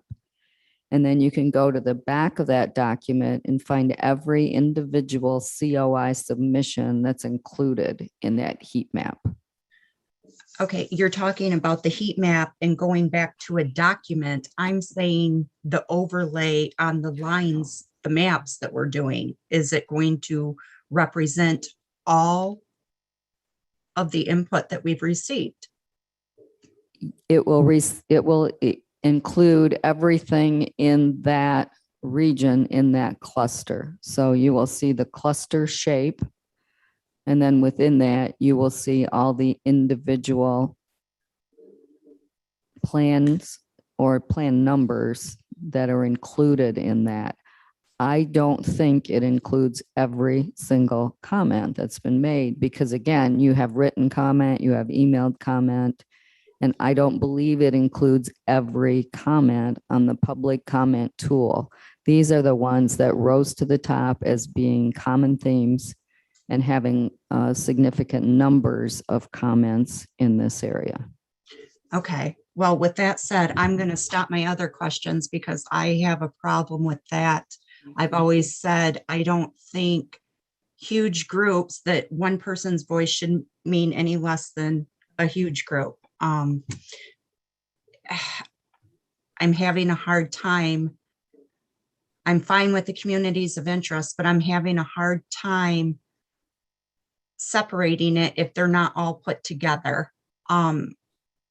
We're getting communities of interest, people talking about communities of interest that don't even live in the communities they're talking about. And I think we as a commission with due diligence need to separate that. And I don't understand if everybody's comments aren't going to be included in these heat maps, then how are we doing a good job as commissioners taking into consideration all comment? So these are the questions I have, and these are why I like the information in advance. So I have time to think on this and get answers that you may not have right now. And that's all I've got. I'm not trying to be difficult. I'm just trying to work this out in my own mind. Thank you, Commissioner Lang. Commissioner Curry. I feel pretty much the same when I heard that these heat maps have what people more or less sent in. And I was wondering, what about the comments that we took in the meetings? Are they included also? I don't know if I'm overlapping Commissioner Rhonda's question or answer or comment, but I'm trying to find out, have we combined them all with the ones that ones that we wrote when we went to the meetings? Executive The comments, Director. the communities of interest, These are the comments that came through the public comment portal. just the public. This is the comment. MGGG report. This is a cluster of common themes. But as you recall, in every public hearing, many, many, many times, we ask people to go to that public comment portal and put in their comments. So you can see that a lot of, I know that MDOS staff told us you could see a lot of the names of people that came into the public comment portal were people who gave public comment in those meetings. So I think this is the most efficient way we can assess the comments. We can find the common themes and consider groups of people that have given comments to us. If you want to go through every single comment one by one in a public meeting, it's probably going to take a couple of weeks, and I don't know that we have the luxury of that time to do that. I think we have to find the most expedient manner that we can to get the job done. In the meantime, you know your homework is to read the written and the emailed comments, which have been cataloged. They've been indexed and provided to you. We also have the in-person comments at our regular meetings and at our public hearings, and those have all been indexed and provided to you in spreadsheets. So you can sort those by the regions that we're talking about. So always, we encourage you to look at all forms of public comment. Every comment is important. We recognize that. I don't think that we have time in a public meeting to go through, a couple of thousand public comments one by one. Well, Thank you, Executive Director. I just, Go ahead, Commissioner Curry. okay, I just feel that, for one, I don't have every public comment. I didn't get those public comments every time they came. And secondly, I was kind of going with a lot of what we took in at the actual meetings, because you're going by what one or two people are saying, or maybe perhaps a group of people are saying. I don't know, but I know that I depend more so on my comments that I took at the meetings in person. I do have concerns that with the report that we're receiving from MGG, am I saying that right? That we could be inadvertently excluding, in particular, rural communities where there is a digital divide, who, even if those people came to a public hearing, they might not have the luxury of going home and putting their comments into the public comment portal because either they don't have internet or maybe they have satellite internet. I can tell you from having had satellite internet for a number of years, it's dodgy at best. So that does concern me a bit, that we are potentially excluding a population of commenters who we know we've had problems reaching in the first place and who we know may have access to technology.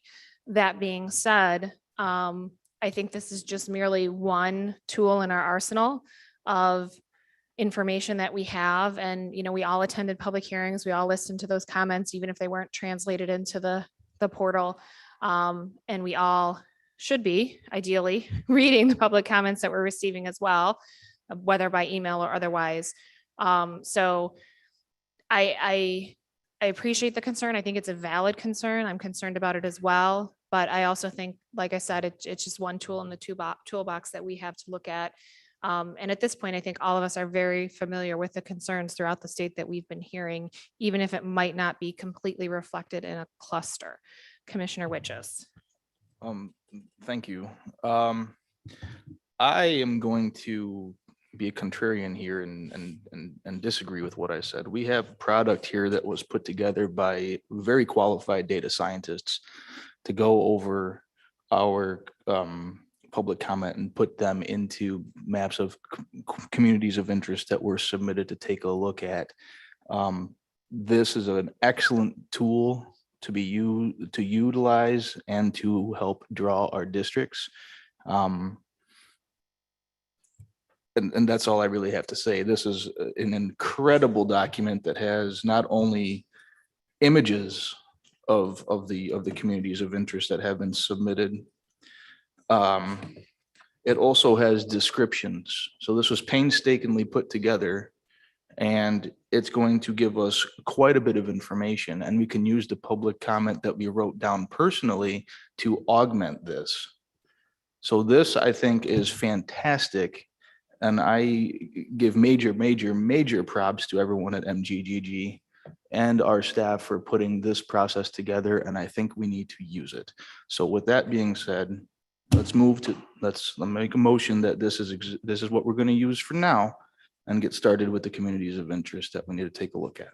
What I need clarification on that motion. What Are you talking about adopting the COI public comment process? Because that's what's currently before us. Are you talking about adopting the MGGG report? Could you clarify? I would say we should move to adopt the process, and then after we vote on that, we move to adopt this report, knowing that we're going to keep getting revisions anyway. Let's just stick with one motion, Justin. Stick with one motion, please. Madam Chair, Yes, General Counsel.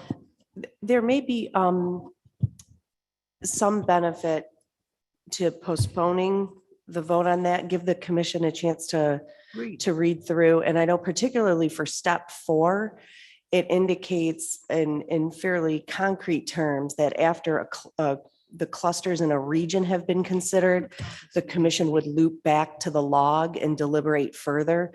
But again, due to the level of data that the commission will be looking at this point, from this point forward, the commission, I would recommend the commission have more flexibility in step 4 and that it be done periodically or even after the state is complete, when you really start to see the trends and how the moving of certain lines are going to impact the rest of your mapping endeavors. And I grant how there may be additional modifications that the commission may want, because again, you own this process. It's the commission's process, working through it and seeing what parts of it will work and what parts won't. The initial COI process, you will recall, the issue was that the COIs were being examined independently from anything else. So they weren't being put in a district, a draft district map. They weren't being overlaid over the current districts or anything to put them in context. So this will be the first time that the commission is seeing what the public has provided to them visually on the map in conjunction with the draft lines that the commission has already drawn, respecting the first criteria, the portion of it in particular dealing with equal population. So certainly the commission can vote to adopt and then amend at a future time. Or as the executive director suggested, kind of review it a little bit further and see where we are. Okay, so we have 2 people who want to comment, but we do have a motion on the floor, but I am asking you to clarify what the motion is, and let's stick to one motion so it's not confusing. Let's do one first. Okay, so the first one would be to adopt the process that was created by our staff last night. Okay, so we have a motion to adopt the process, and I believe someone over here seconded that. Commissioner Lett, so we have a motion to adopt the process. We have a second from Commissioner Lett. We have comments waiting from Commissioner Orton and then Commissioner Curry. So please proceed, Commissioner Orton. Go on, hon. Excuse me.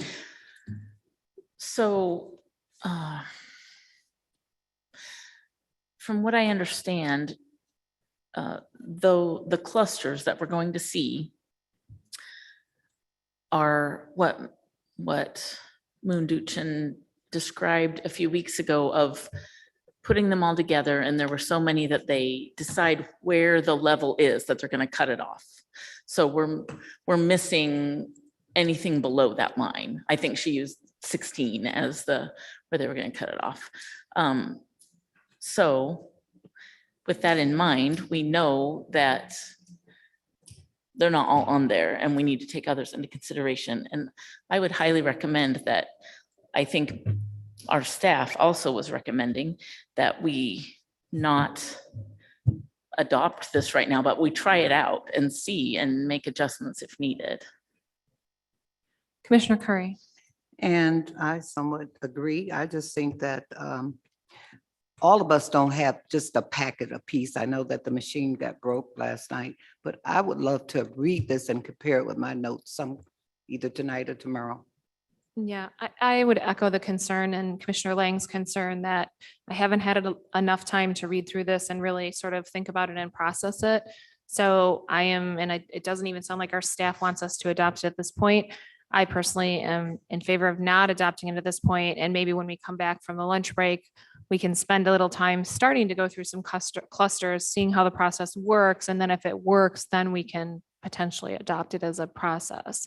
And then, my concern with the MGGG report is I think it's a good tool, but I certainly don't want us to rely on that to the exclusion of other tools and think that this is the only thing we're relying on. And I don't want the public to think that, because this is very high level. We have literally probably less than 50 words per cluster describing them.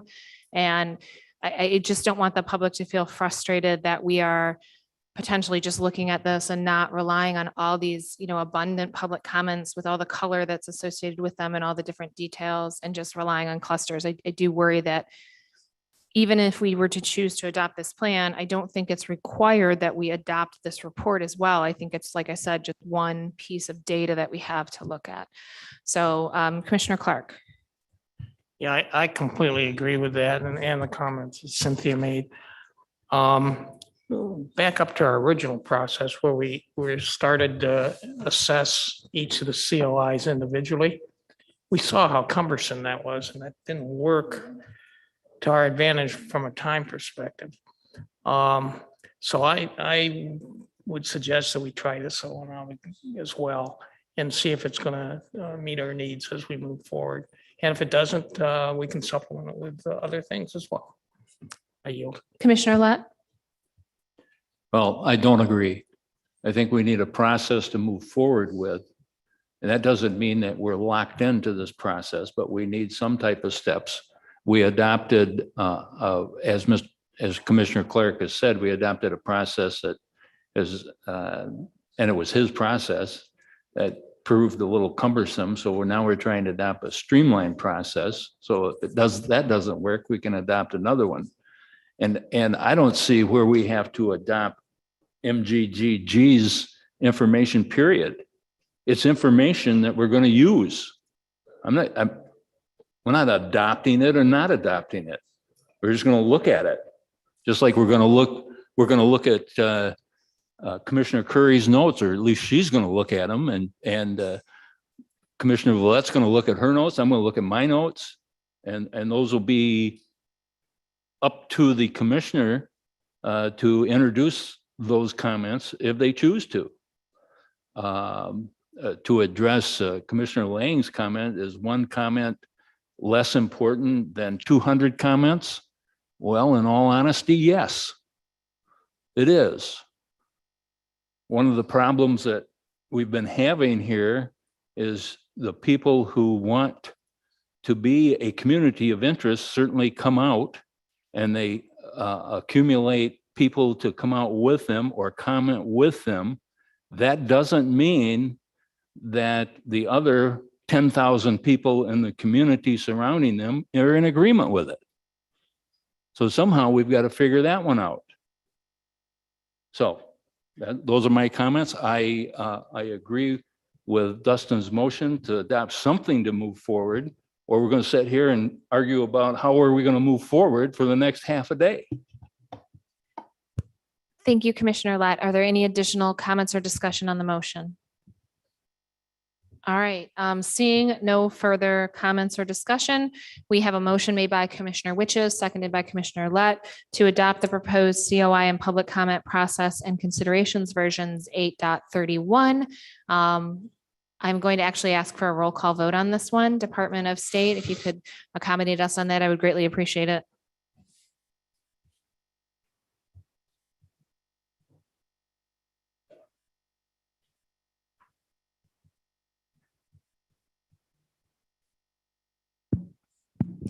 Madam Chair, to restate the motion, this is a motion to adopt the rules of procedure that have the draft rules of COI process and considerations. Is Yes, that the correct? COI and public comment process and considerations version 8.31. Thank you. Commissioners, please indicate your vote with a yes or no. I will call commissioners' names in alphabetical order, starting with Steve Lett. Yes. Cynthia Orton. No. MC Rothorn. No. Rebecca Satella. No.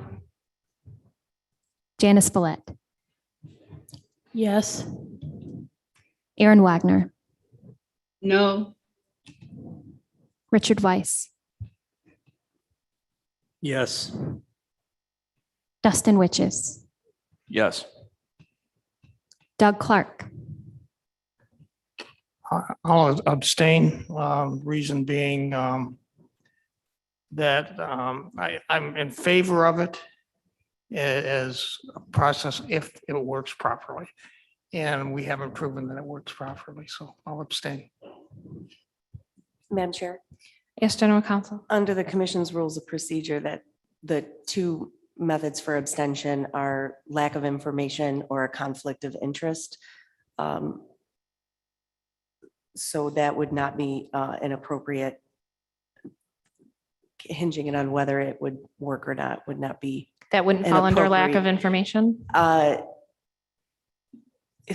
I believe the way that Commissioner Clark worded his statement was that he's in favor of it unless it doesn't work. So that, to me, maybe if the secretary would like to loop back to Commissioner Clark at the end of the roll All call. right, I'll change my vote to no. Juanita Curry. No. Anthony Ede.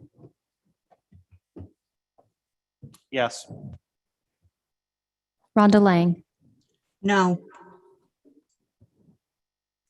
By a vote of 5 yes to 7 no, the motion does not carry. All right, thank you very much, guys. We are at 12:02. We are supposed to take a lunch break at 12. So without objection, we will take a 45-minute recess so everyone can have lunch.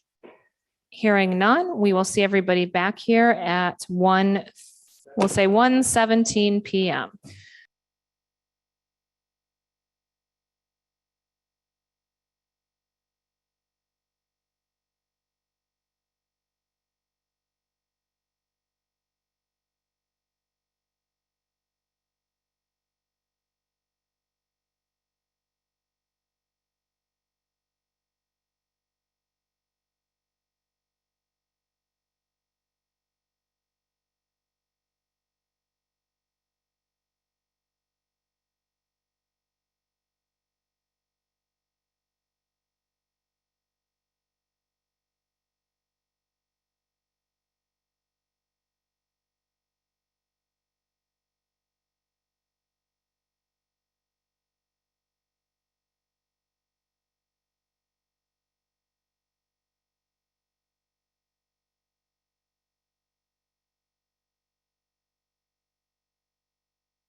Call this meeting of the MICRC back to order at 1:37 PM.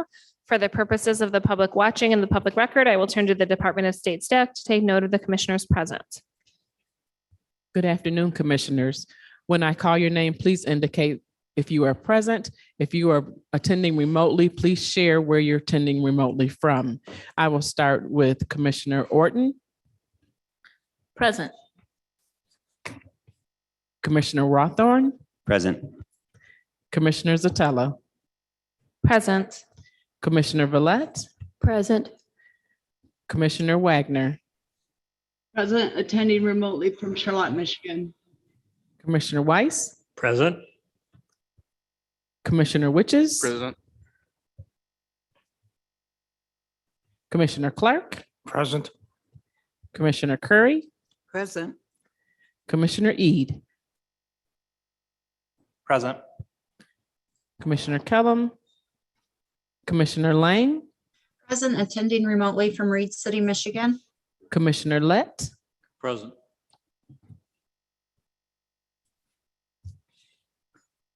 thank you. We have a quorum. Thank you. Continuing on with our, where were we at? Sorry. Need to look at my agenda here. So we're continuing on with our new business, communities of interest in regions where maps have been drafted. So we have the proposed plan in front of us. The suggestion of our staff is that we maybe try to start with one in the Upper Peninsula and look at those clusters and kind of do a test run through this process and see if we're comfortable with the process. And then if we are comfortable with it, then we can make a decision on whether to adopt it. Does that seem acceptable to everyone? Okay. Kent, are you ready?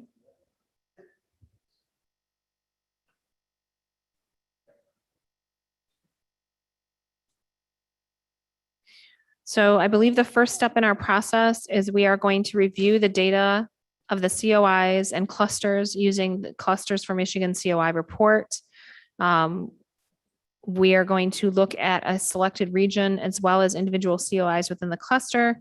The description of the cluster will be read aloud to the commission, and the clusters are going to be displayed sequentially in numerical order A1, A2, A3, and we will proceed through the steps of this process for each cluster. So I think what we want to see overlaid, if you're able to do it, is A1. Is that A1 in green? This is the set of area cluster A1. Okay. And do we have the description on that, or is that in Moon's report?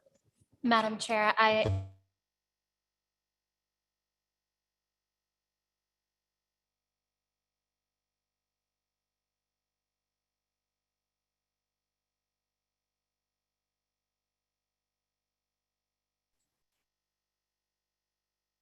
Excuse me. Is anybody talking?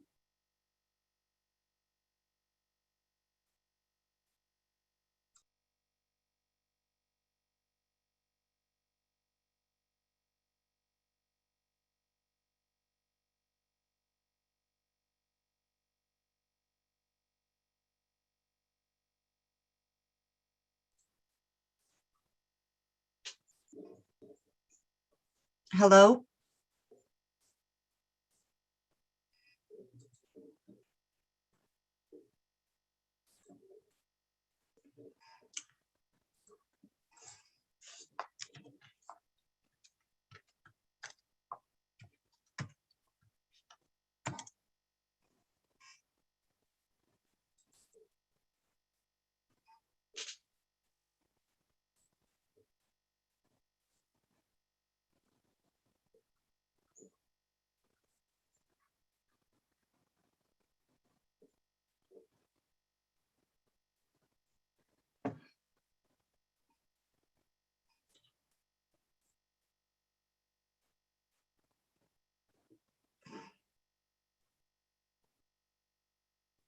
Commission? Troy, can you hear me? I can hear you, Rhonda, but I'm like you. If they're talking, I can't hear anything either. Me too, yeah. I tried sending a message.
I just got a message, Toy, that they're working on it now.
Rhonda and Aaron, can you hear us now?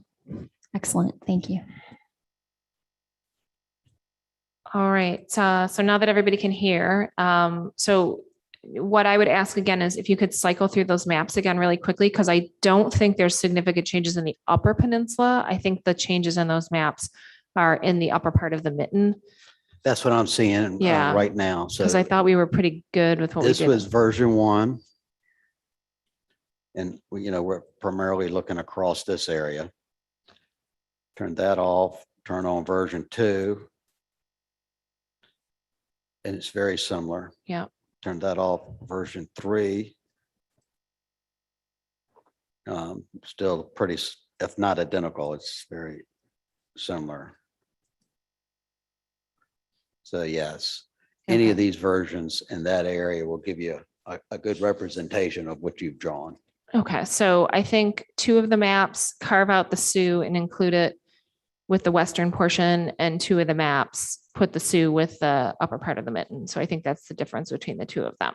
So in light of our description of the core Upper Peninsula and looking at the district that we have right now, do we, following my plan here, do we believe that the draft district lines interact with the COI cluster or the individual COIs in that format?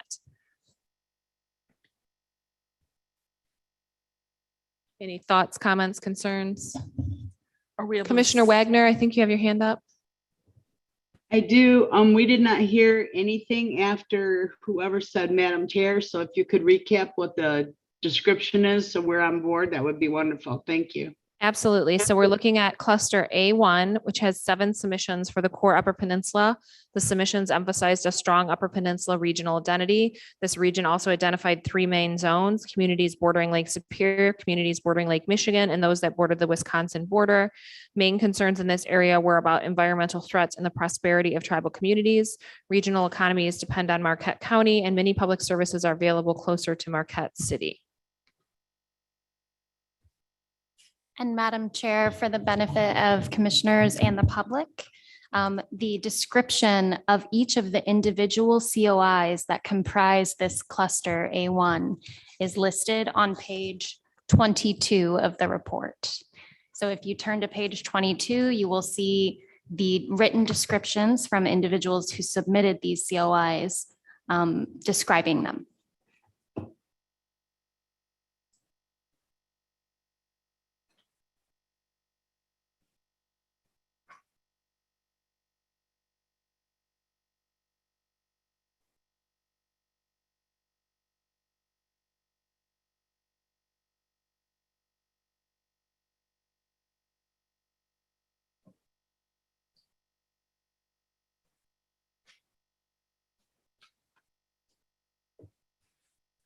Okay, so we can all see the descriptions on page 22.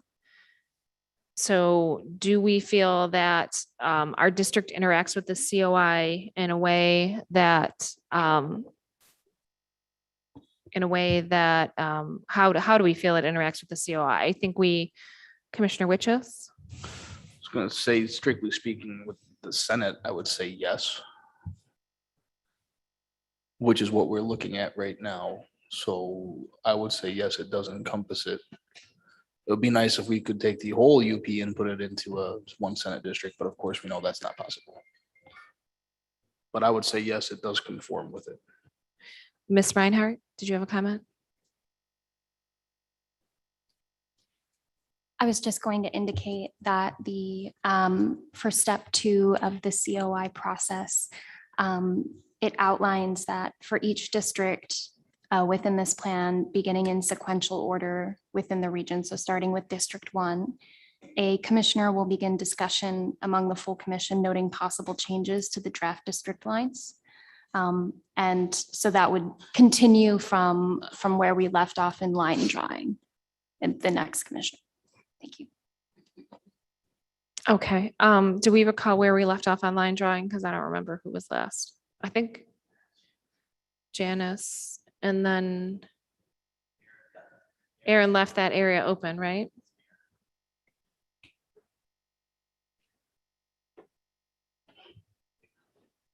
No, because I thought Aaron was next, because I thought Janice sort of stopped and then Aaron didn't draw the coastline. Okay, so it would be, she chose to stop, so I would, so Aaron, do you want to start or do you want us to go with the next person? I would say we could interpret that either way. It doesn't matter. I can start. Just what exactly are we doing now? So what you're doing is you're looking at the map that we have right now where we have District 1 in the Upper Peninsula, and you're comparing it to the description of the cluster of COIs that we have and seeing or making a determination or comments about whether you think any line should be drawn to accommodate that COI differently. Oh, no, I thought we pretty much did what we needed to do with that when we did it.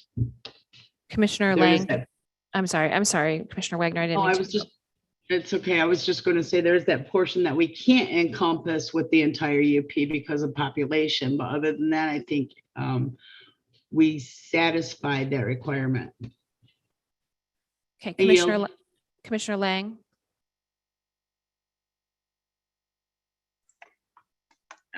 Okay, so the clusters start on page 22. Do they end on page 22? I'm sorry, I'm doing this online. I don't have however many pages printed off. So I am looking at it online in my PDF viewer, and it's showing page 23 is the supporting data for cluster A1.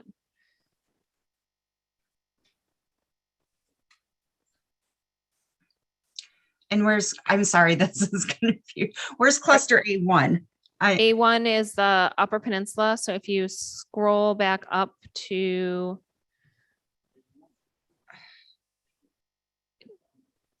page 19, yeah, it's just basically the entire Upper Peninsula. So cluster 1 is the entire Upper Peninsula, including Mackinac Island.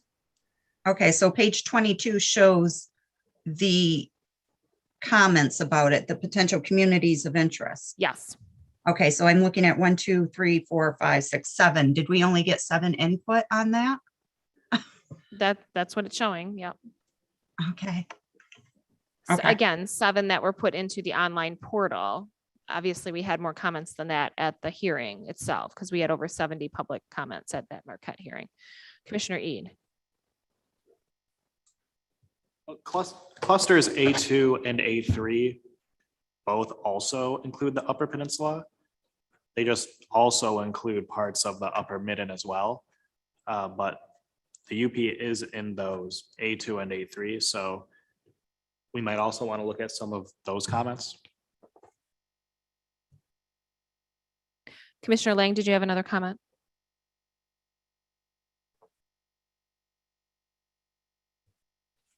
Oh, and then Commissioner or Ms. Reinhardt. Commissioner Lang, just to provide additional detail.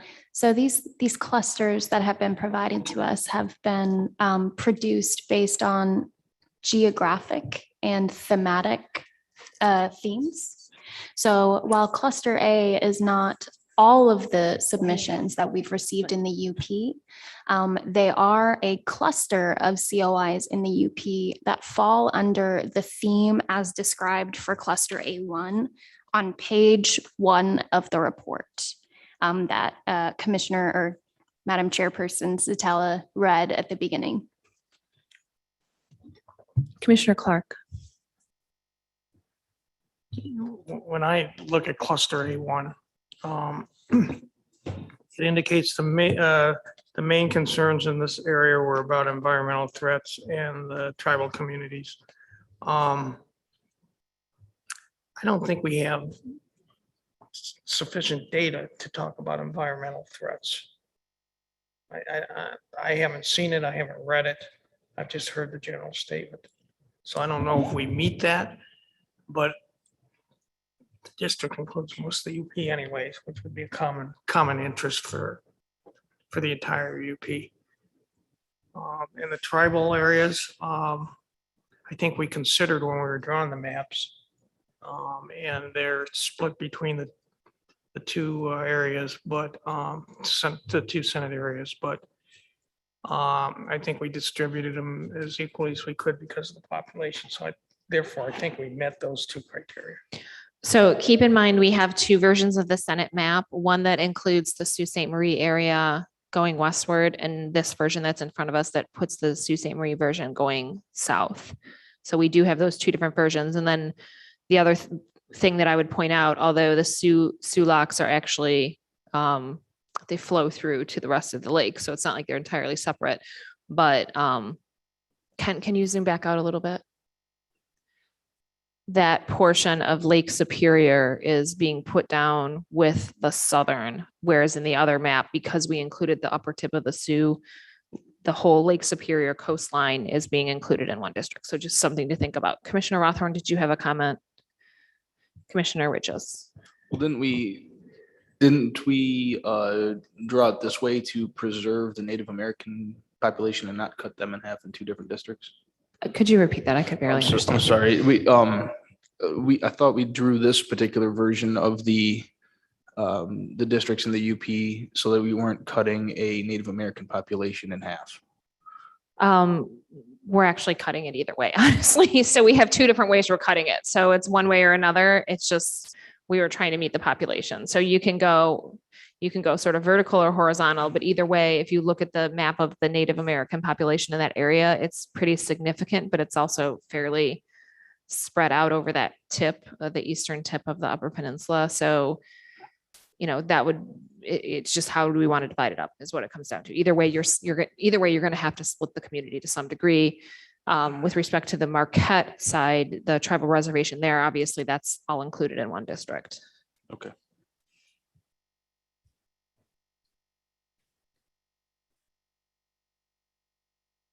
Commissioner Orton. Can we see the heat map of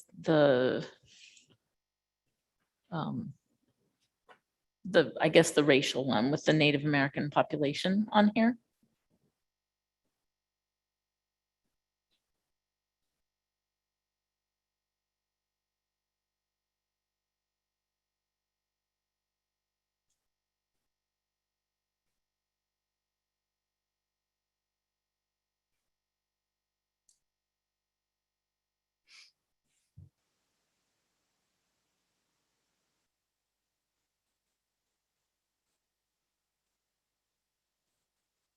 I'm trying to figure out exactly how we're going to approach this.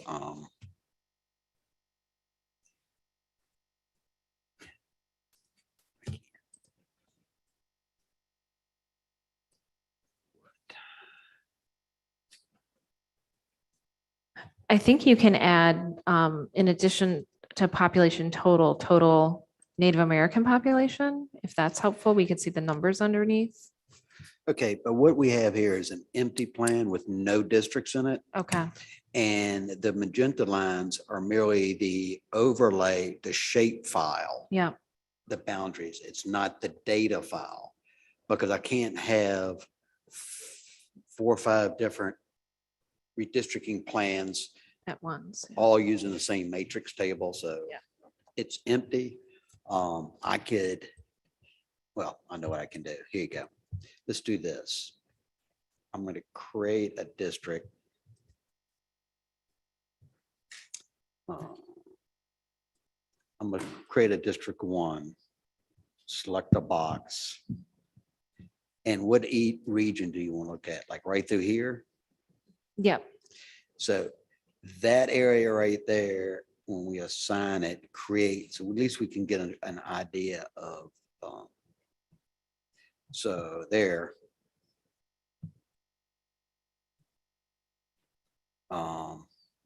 Where would the race, I'm looking for where Native Americans are. What field would show that? So anyway, this area that we have right here is 73% non-Hispanic white, non-Hispanic black, minority 27%.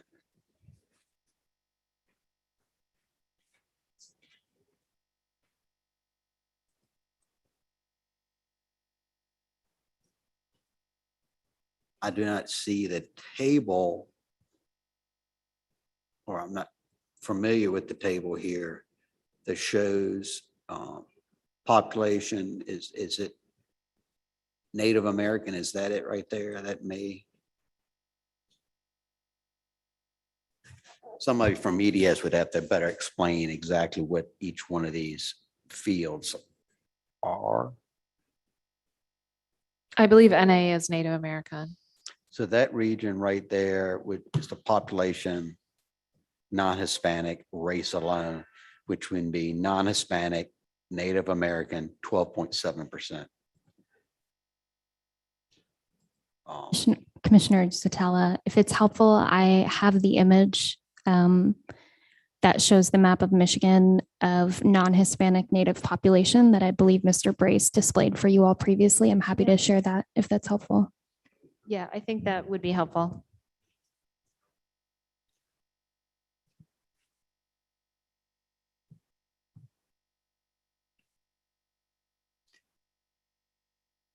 What? Yeah, this is it.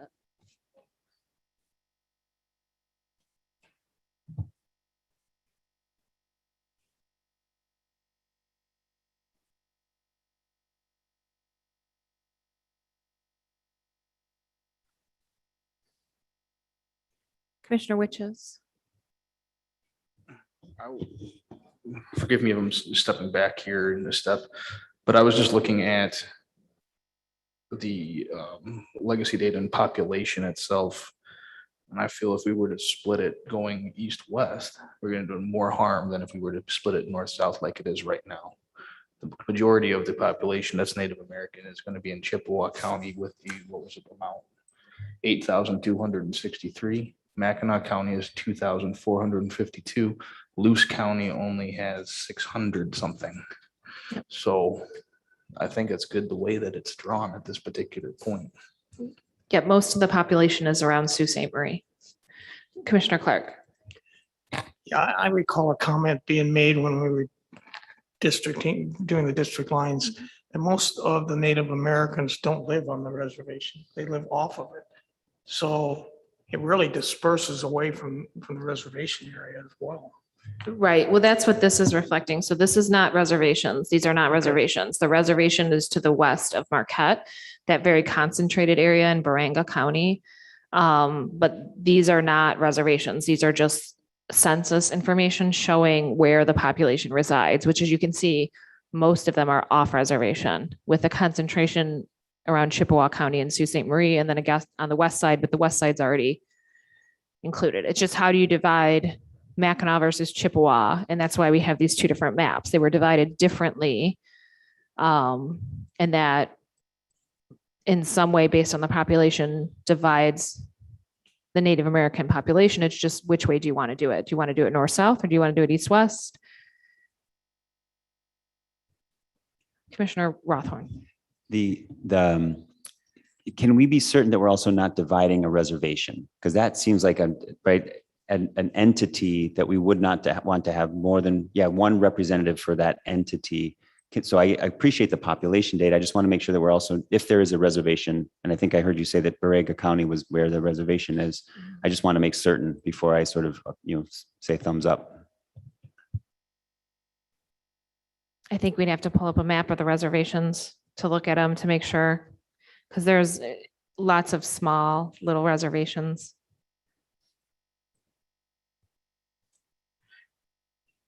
Commissioner E. I'm just a little confused at what we're currently looking at. Is this just, I understand they're the Senate districts, but is this one of the versions of the Senate district map that we made, or is this both of them overlaid on top of each other? Sorry, are you referring to what's on the screen right in front of you? Yes. Okay, just to make sure that the viewing public watching via the live stream understands what you're talking about, I'm going to stop sharing this screen, which is the Native American population, and switch back to the map. So give us just one moment. So MC, to answer your question, based on the maps of what I'm seeing as the tribal communities, there's the Sault Ste. Marie Chippewa tribe, which is in Sault Ste. Marie. Directly west of that is Bay Mills Chippewa Indian community, which is, if we can get back to the map, I can show you. And then there's a smaller tribal area right by the edge of Mackinac Island. So still on coastland, Upper Peninsula, but like right off the coast of Mackinac. And does that, anything split? Anything? I need him to pull that map back up again. It looks like we got bopped out.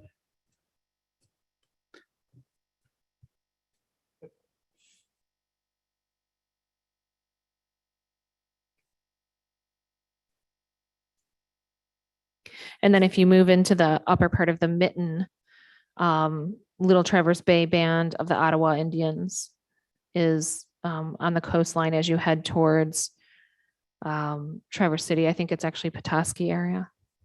So looking at our version of the map that divided to the west. So this area right here, in how we have Chippewa divided, includes all of the Indian reservations in Chippewa and in Mackinac and in Emmett County.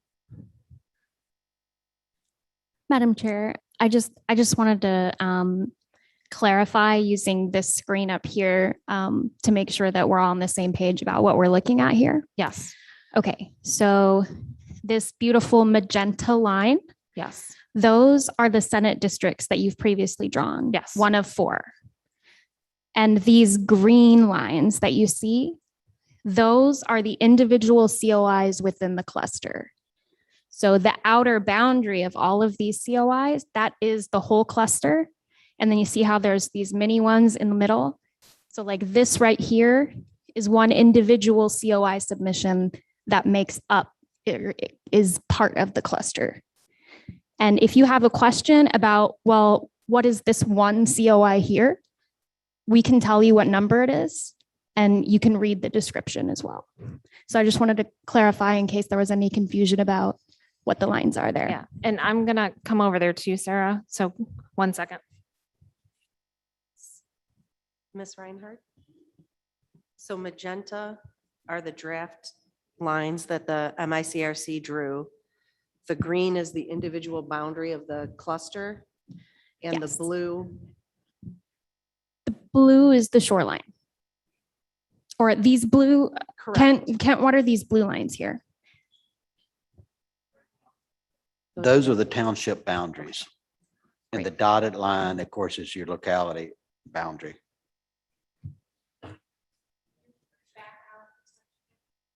Yeah, I'm gonna get over here to a cleaner picture, I hope. Yeah. Okay. Can you guys hear me?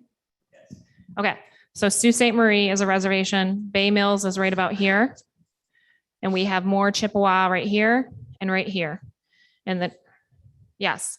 So if you're looking at Sault Ste. Marie on a map, that's where the Sault Ste. Marie Chippewa Tribe Reservation is located at. If you head directly west from there, you hit Bay Mills.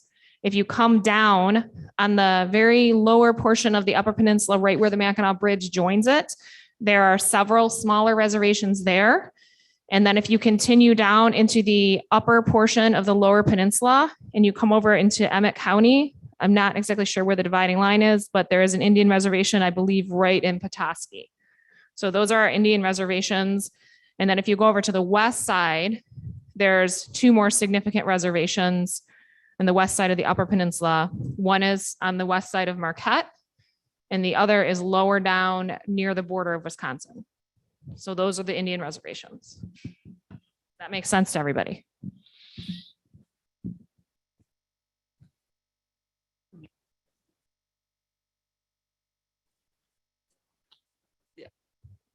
I'll go back to Commissioner Weiss. another theme. That's- Just a suggestion. Obviously, the people cannot see what you're talking about because you are on the front map. Would it be possible maybe to come to the back map here, which they will see online? And they could, obviously, your explanation was very good. No, I was gonna say, I'm gonna need a pointer. I can Thank add you. a camera so we can do that. Looks like Rhonda has her hand up too. If I stand on a chair, it could be catastrophic. Commissioner Satella, I can join the Zoom meeting from my phone to capture you as you're putting up here. Yeah, I mean, if I have something long that I can point with, I can just point.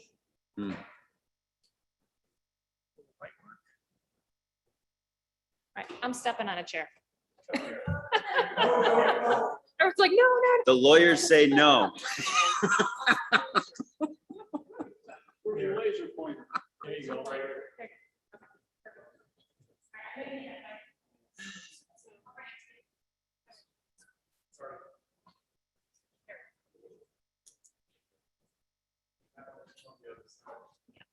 I'm gonna go.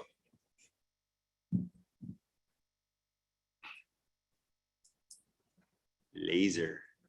We like lasers. I like lasers. All right, can everybody hear me? So right here, Sault Ste. Marie, that's a reservation. You come over to the west, Bay Mills is right about here. If you come down here, back out again, please. If you come down here, you have some small reservations here, again, Chippewa. Can you back out on the Upper Peninsula again? So, whoops, zoom out just a bit. I need to see over by Marquette, Kinawa Peninsula. So a little more. Did you say quinoa or kiwana? Keweenaw, sorry, Keweenaw.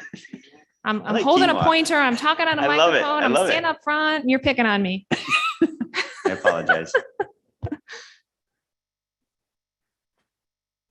So we've got Indian reservations here, Indian reservations here. The rest of them are over way on the west side. And then as you come down into the upper lower peninsula, if we can zoom out a little bit more, and show me the tip of the Upper Peninsula down near Petoskey, which is right about here. There we go. Right in this area, we have one more. Little Traverse Bay. Yep, Little Traverse Bay area. So the map that we have right now, where it's incorporating these areas all together, this is putting all the Indian reservations that are on the eastern side of the Upper Peninsula together. And then we already have the ones on the western side together as well. Good?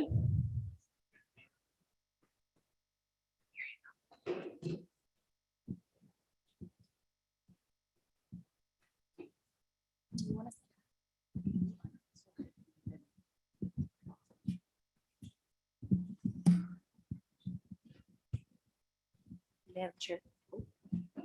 Yes, General Counsel. Thank you. My seat was closer than yours. So that everyone's been oriented to what is on the screen. I would encourage the commission to focus on where those magenta lines or the pink lines intersect those communities of interest. So it looks that there's one in the top that I think Ms. Reinhardt can. So just first, can you zoom out to show the whole cluster? Because I just want to be clear one more time about when we're talking about a cluster, the cluster A1, this entire green right here, that is the cluster. And then see how like. I'm sorry, this is the interpreter speaking. I can't quite hear. Sorry about that. Forgot to turn on my microphone. Okay. So when we're looking at this map now, this entire green section, all of the green, that is the cluster. That is A1. When we're looking at, see this cluster or this individual COI that's on the far left that includes Houghton and Gojibik. So that is one COI submission that is included in the cluster. And now if we add back in the district lines,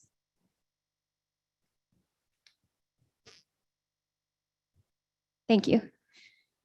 So I believe what your general counsel is saying is one place you might want to focus in on is where these two lines intersect.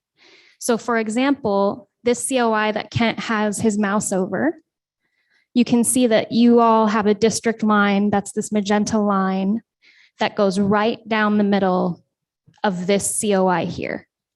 So it essentially divides what this person considers a COI. So those are the areas that you might consider kind of zooming in on or looking for and assessing how you review those. Commissioner, we got a bunch of hands. Commissioner Weiss, I believe you had your hand up for a while, and then we'll go to Commissioner Rothorn and then Commissioner Yee. I'm sorry to be a little bit of a pain, but my suggestion is your explanation was very good, but my suggestion would be if Kent would increase the size of his mouse and turn it black, and then Sarah could sit at his computer while she's talking and use the mouse and show exactly what she's saying because the public cannot see what you're doing. And I think we did that to Kim's mouse the other day and it worked a lot better. That's a great suggestion. Thank you, Commissioner Weiss. So Sarah, can we identify which green area ties to which comment? Yes, absolutely. So Kent, for that green area that I just mentioned, the magenta line intersects with, can you tell me what the number of that COI is? There's one large one. I'm going to try to blink it. That whole peninsula, of course, that's split. And then this one along the lake border there is 29749. So on page 22, 29749. And you also have the southern, it's the same number and it's split in the same, and then there's an upper peninsula, but 29749 are the two COIs that are split. And you'll see that there are 3 submissions that have that same number. And what that means is that when that person was drawing their COI on the portal, they indicated 3 distinct areas in the same submission as 3 distinct COIs. Yeah, so it's counties on Lake Superior, counties on Lake Michigan, counties affiliated with Wisconsin. So that's how that person divided up. And that's what we are dividing with this map. Correct.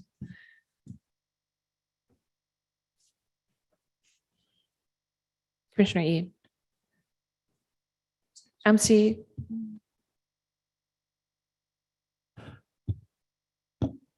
So these magenta lines, they're just one version of the Senate maps we drew the other day. Yes. So are we gonna like compare how it looks to all of the ones that, you know, all of the versions that we had, or is that up to whoever's turn it is? I think it's still Commissioner Wagner's turn. Yeah. Just trying to figure out how we're doing this. So that's an excellent question. And I would put that back to you all, actually. If you all want to examine each of the districts that you've created or the draft plans that you've created for Senate, you certainly can. Or if you decide there's a few that you don't want to proceed with, that's entirely up to you. And I'll also note that even though the person kicking off the discussion, we go in alphabetical order, and it is Commissioner Wagner who may kick off the discussion, it's absolutely encouraged that everyone engage in this discussion as the Constitution intended, all 13 of you. Thank you. Go ahead, Kent. We can run through the 4 that were done August 26th. This is version 4, and you can see Chippewa is split east to west. We turn that off and you see version 2, very similar pattern. We turn that off, version 2 and 4 are very similar. That's version 1 with the north-south kind of split, and version 3 with the north-south kind of split. Matter of fact, you can't even see a change.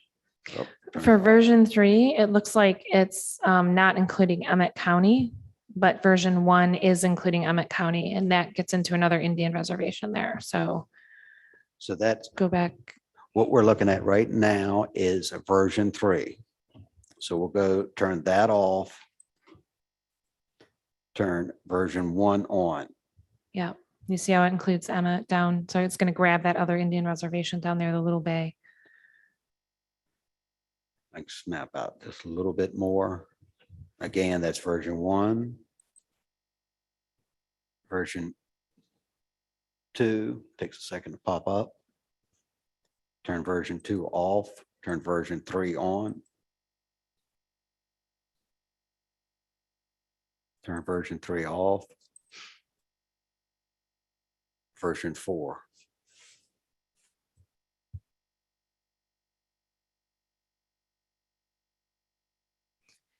Any thoughts on preferences on particular versions? Commissioner Orton. Well, I don't know how we reconcile this, but we have also had significant public comment recently that Sheboygan is a community of interest with the west side of the state, or the west side of the upper part of the Lower Peninsula, as well as with Mackinac County. Yep. So I would say on that, we can change that to include those, change the lines to draw that county. But I want to kind of focus on the UP for right now. So like just to help facilitate discussion. So we have plan 4 and plan 2, which I think one of them is showing right now. Which one is this 4? Where we have this north-south cut going through Chippewa County. Is anyone in favor of that plan? Now, keep in mind, this keeps together the north shoreline, the Lake Superior shoreline,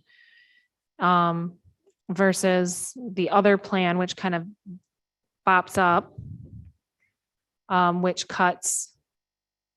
I see Erin Wagner has her hand up. Cuts the southern shoreline. Commissioner Wagner. I have a question. I guess it would be for general counsel. On this COI submission we have up there, the one that is there 3 times, 29749, I believe it is, specifically states in the description that they're a liberal-based group that has something to do with Marquette. But seeing as how communities of interest are not supposed to be politically inclined or whatever, do we include that as a COI? General counsel, were you?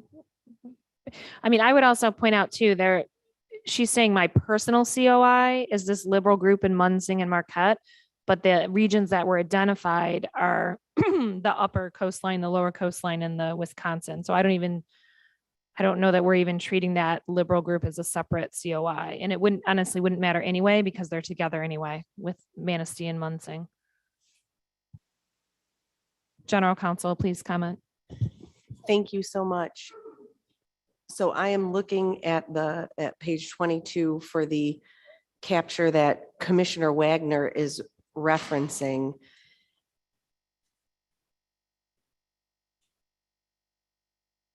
Commissioner Wagner, will you restate the number again, please?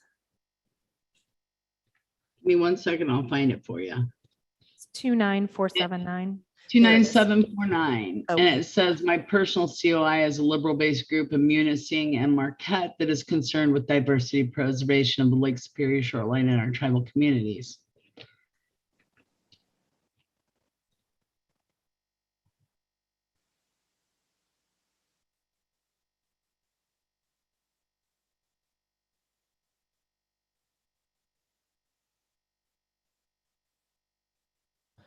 Okay, thank you so much, Madam Chair. So in looking at 29749, they indicate it's a group in Munising and Marquette that is concerned with diversity, preservation of Lake Superior shoreline and the tribal communities that Commissioner Wagner highlighted. The concern is the inclusion of a liberal-based group, which would be an ideological group as opposed to a political group. Particularly given the citation of the shoreline preservation and preservation of tribal communities. The commission may wish to consider it. Is that responsive, Commissioner Wagner? It is, thank you. And then I'd like to point out that Rhonda probably had her hand up for 10 minutes before she put it down. She might have something to. Commissioner Lang, did you have a comment? I'll pass. Any other comments or questions? Commissioner Eid? Well, I think this version matches up with the communities a little bit more than the other one with the north-south split. I mean, the only COI that this breaks up is the one with Chippewa County, and that's only really taking out Sault Ste. Marie, but the rest of it is intact. The Mackinac one is intact. And it seems like we're splitting them up less than the other version.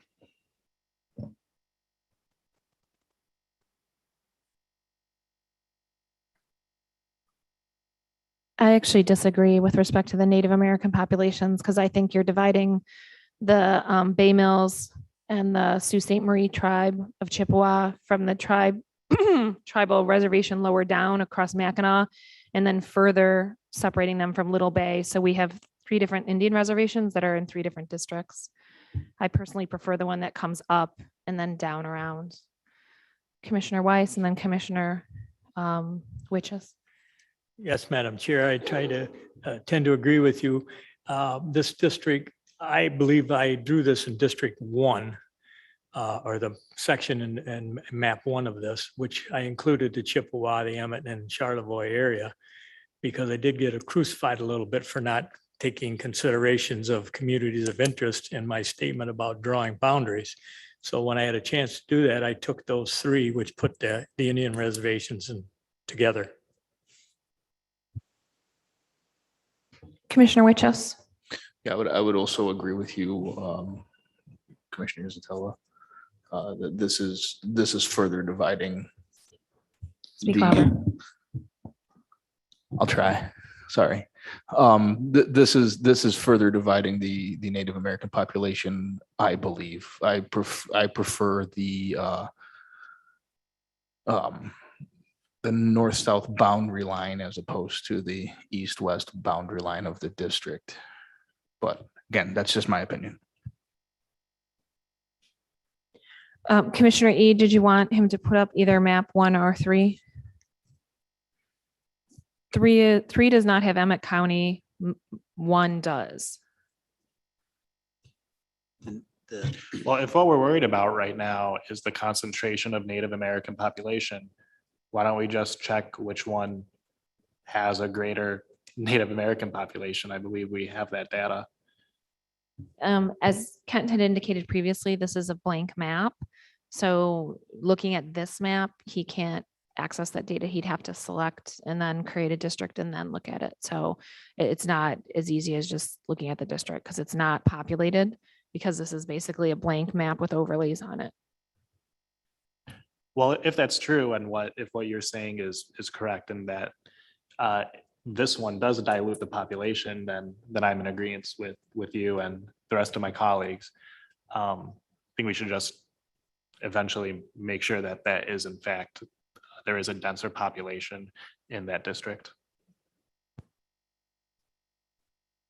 Rhonda, Commissioner Lang? So there's 2 sets that are doing north and south. 2 sets of maps that have the split north and south. Yes. And we have no way of showing those side by side, do we?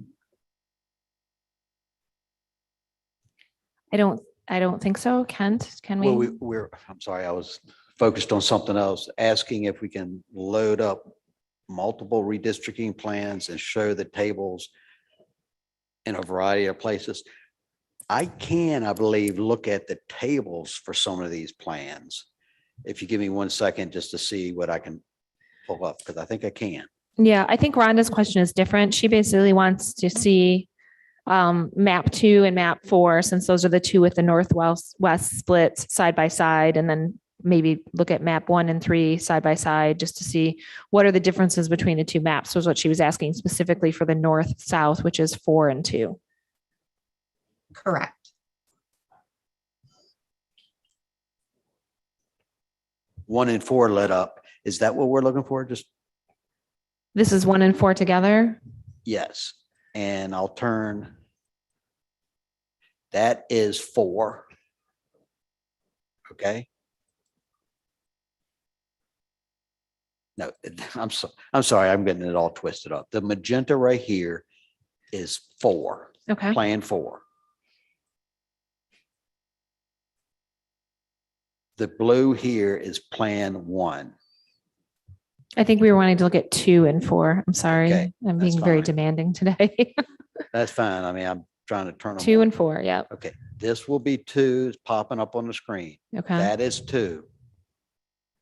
Turn 2 off.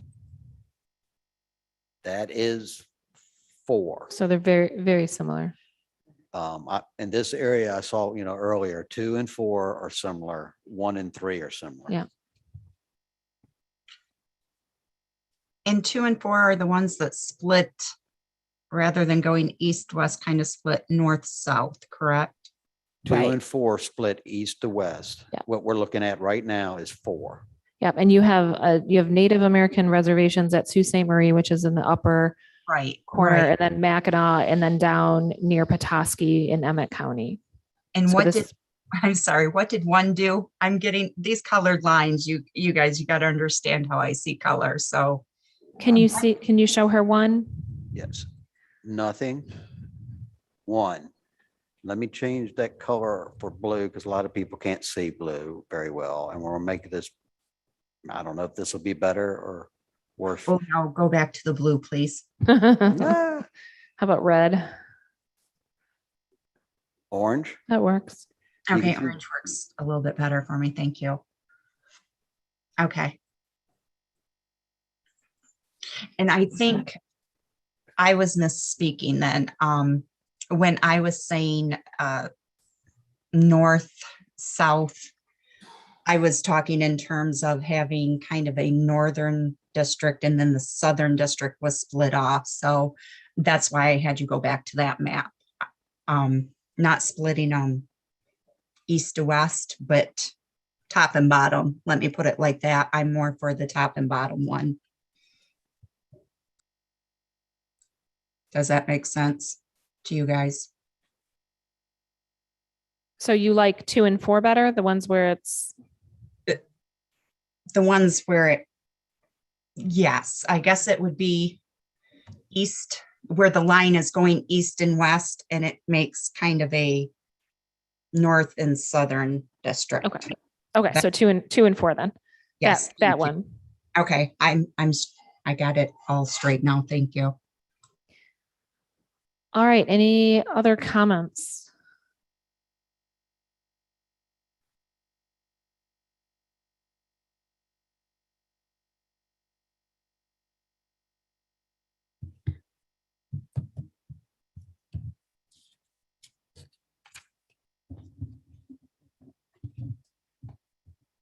All right, so do we want to kind of settle on a plan at this point? Madam Chair. Yes, General Counsel. Thank you so much. That is very amusing that you just said that, because my suggestion was going to be if the commission wanted to even discuss proposed amendments for the change log or the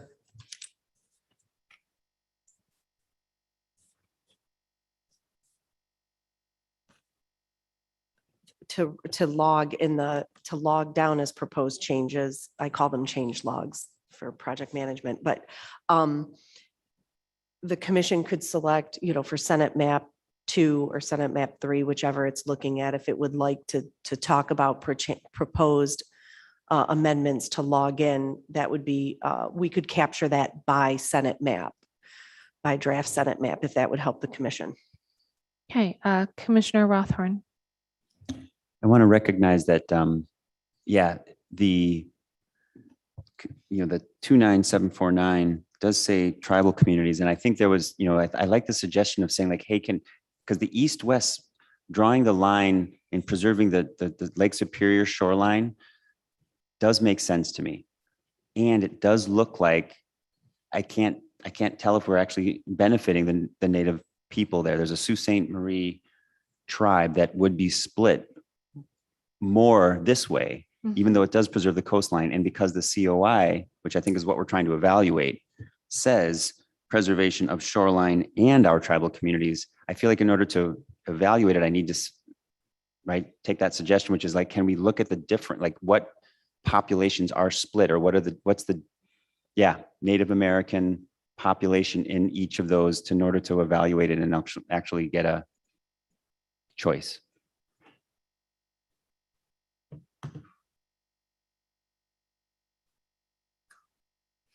Commissioner Clark. See, I like the north-south split better.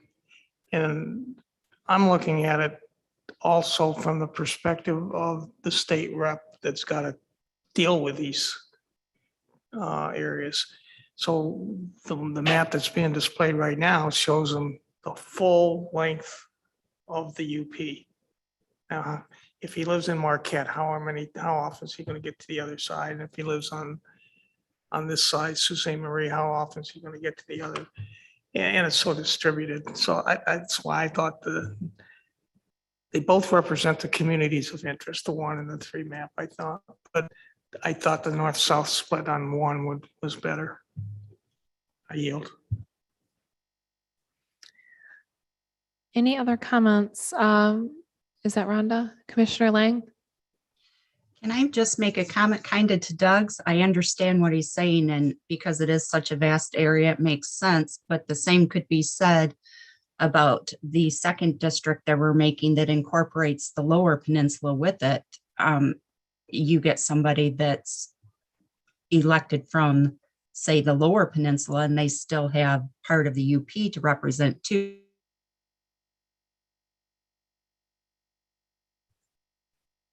Commissioner Clark? No matter whether you choose 1 or 3, though, the lower peninsula is going to come into play with that other district. So that's a given that's going to happen. So I just want to mention that. I yield. All right. Any additional thoughts, comments? What do we want to do here? Do we want to do anything? I need the data. You need honestly, to more make a good- data? Well, it's the, yeah, which one? Because I think there are like, they're equally, I don't see yeah. I don't feel like I have enough data, I guess. Just curious what data would sway you one way or another? I'm just trying to understand. I think Anthony asked for it, right? Can we see the, the Native American population in version 1 with the east-west split, and then the version 2 and with the north-south split, like basically. Okay, so you just want to see which way has more Native Americans together. Yes. Kent and then Commissioner Orton. I've labeled the townships with what I believe is the population Native American combined, Native American, white. Let's remove that. I'm not sure, Kim Brace would need to explain this in more detail, but these are Native American, non-Hispanic Native Americans. The higher number, I wish I could, be sure, but if somebody has the original description of what all these fields are, you could look at them. Maybe after a break or something, we could get a better feel for which one matters. Yeah, he has a document that has them. I just need to find it for you. But one of the documents we have, he has like a cover page and it describes it. So I will dig and look for it right now. So at the least, if we have an understanding what these numbers are, you can see a higher number here. These numbers climb right through here. And I know they're Native American, but I don't know how they're divided up. Yes.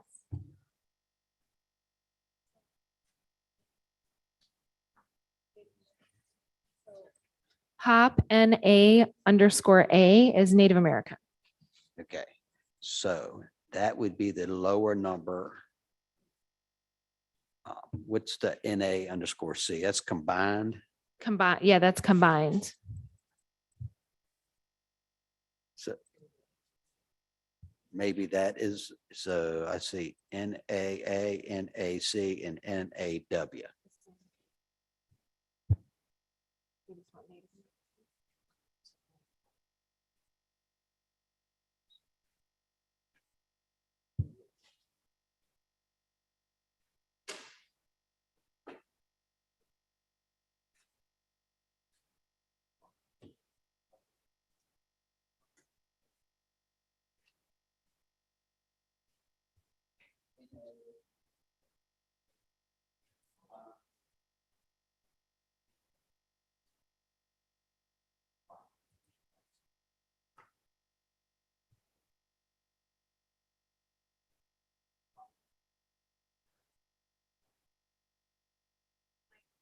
Microphone, please.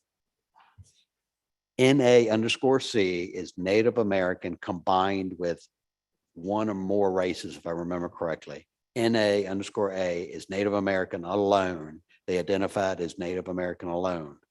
NA_white, I believe, is Native American and white. They chose.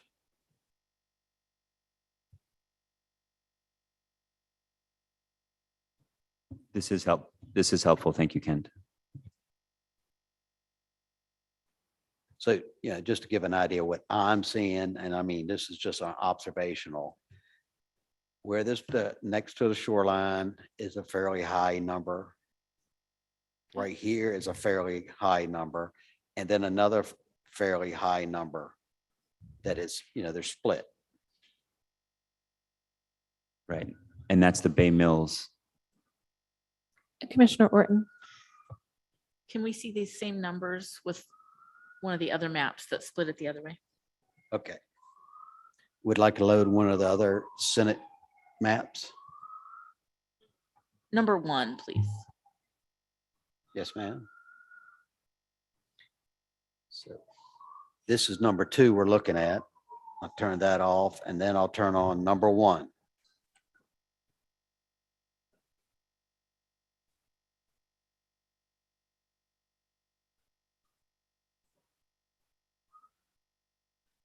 And let me turn on counties maybe. Okay, there's significant Native American population for counties or localities.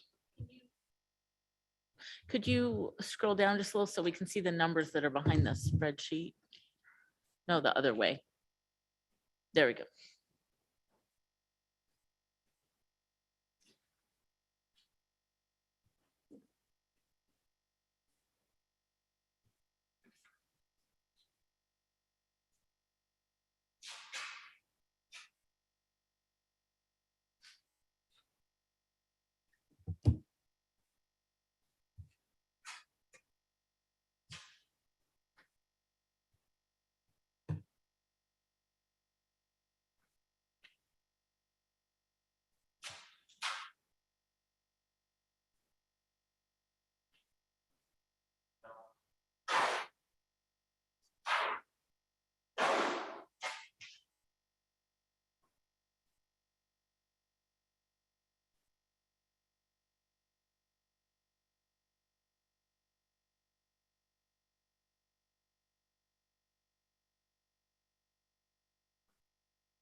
Microphone.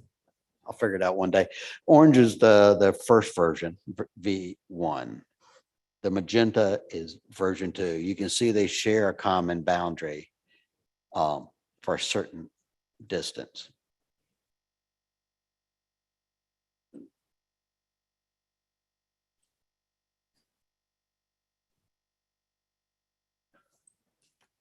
Magenta is version 2, orange is version 1.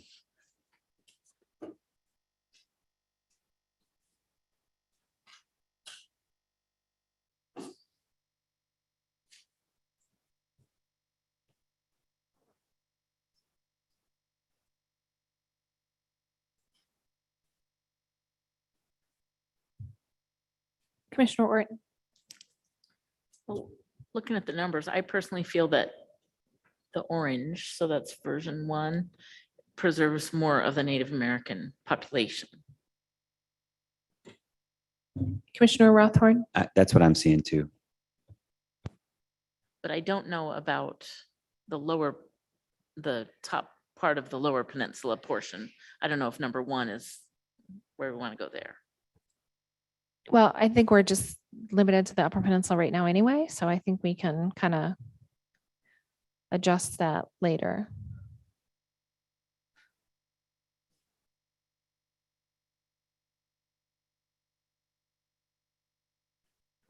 Turn 2 off, 1. Are we not, we're generally focused in this area, the UP, the southern part of the UP?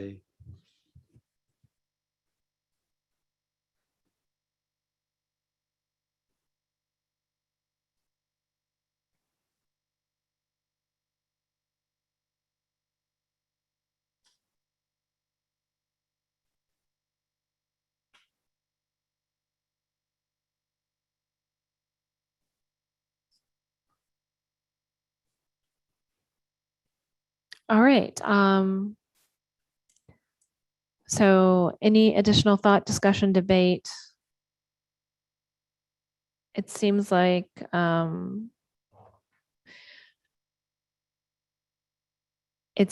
there are a few people who like version 1 or 3, which are the kind of perpendicular division, I guess would be how I would describe it, that cuts off the Sault Ste. Marie into its own separate area. So General Counsel, at this point, do we need to take a vote on whether we like that, or what is kind of, I know we're trying to figure out this new procedure.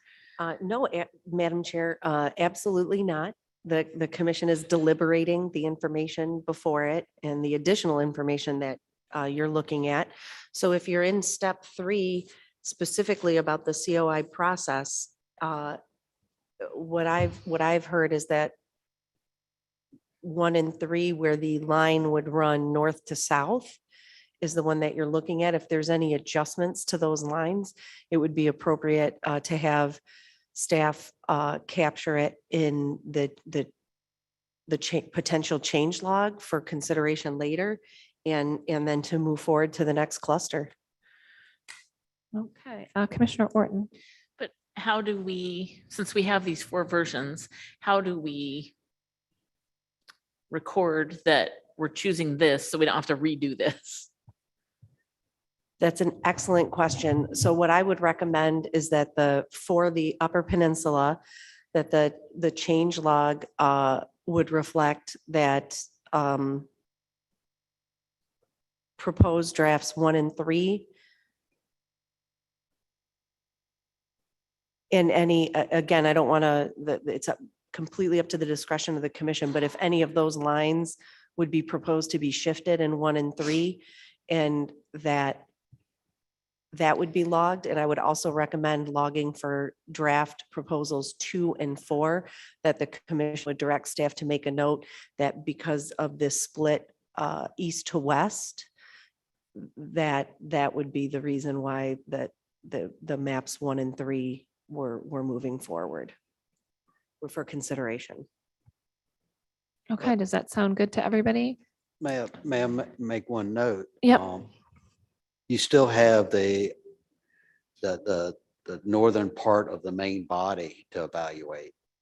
So we're just talking about, they really have only talked about that one split between District 1 and 3 on the UP. You see what I'm saying? We still have all these districts, and this district goes across there too.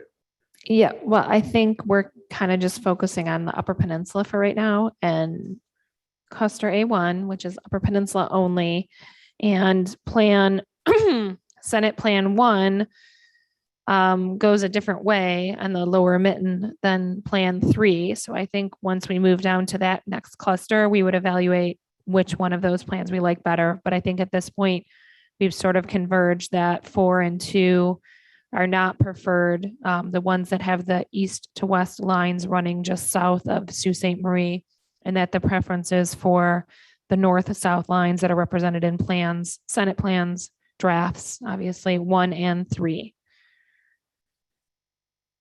All right. I had a thought and it just popped out of my head. Okay, so I think that we're kind of comfortable with that right now, having looked at those 4 Senate plans. I think we should probably pull up the House plans and see how our House plans align with, go ahead.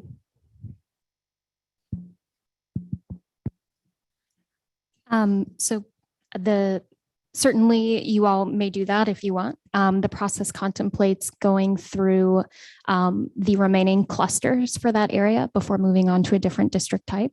But if you would prefer to switch over to a different district type for each cluster, that's up to you. So we have, I believe, a little bit of cluster. I'm trying to find my document here.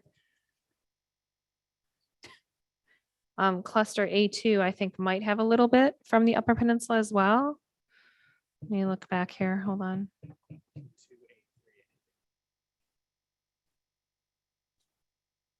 So A2. Okay. All right, so let's move on to the next cluster then. And again, we're just focusing on the Upper Peninsula right now. So cluster A2, let me read this off for everybody. Upper Mitten East. This area is united by seasonal tourism-based economy and agriculture. There is a lot of outdoor recreational opportunities. Residents regularly travel to nearby communities for goods, services, and hospitals. Concerns include lack of nearby essential services in keeping the coastline and watershed clean. So that's A2. And let's scroll down to the comments about that.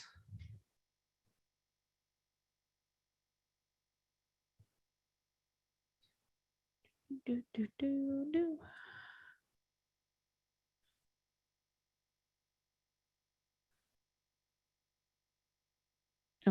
so we have data supporting cluster A2, which has quite a few comments. All right, so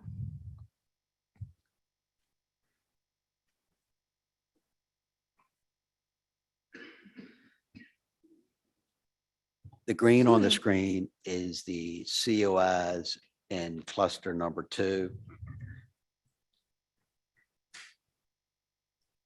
So I'm just working backwards through these, and a lot of them are about Leelanau, which is Traverse. Is that correct, Commissioner Lett? Leelanau is Traverse City. Yes. Sheboygan,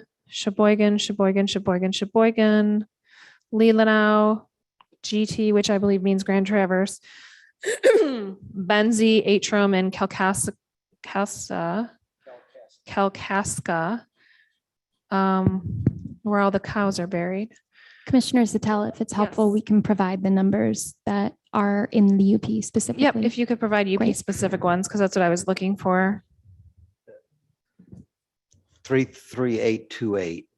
33828. Yes. Is that the only one? So the map drawn reflects my area represented by District 1 of the U.S. House of Representatives. My interest in these areas is to see a state of Michigan map that represents specific areas by county, school district, et cetera, so that the needs of the community remain consistent with other elected offices, local board of education, township boards, national districts, et cetera.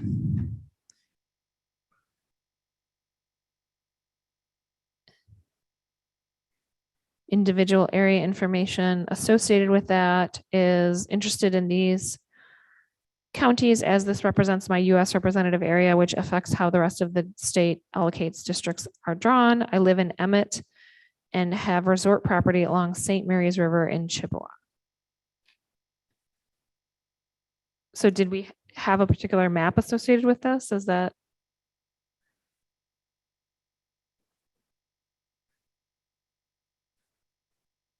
Yeah, we have the primary one dealing with the UP is that 33828. That's the only one of us.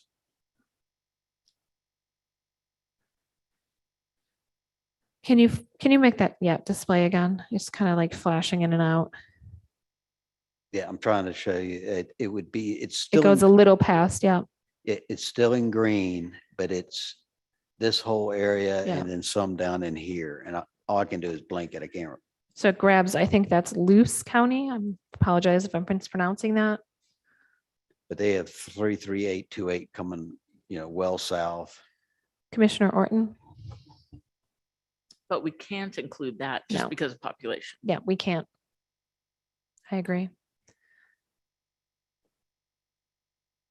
All right, any other comments about that comment, that COI? I mean, it's just, I don't think it's something we can accommodate because we don't have the population.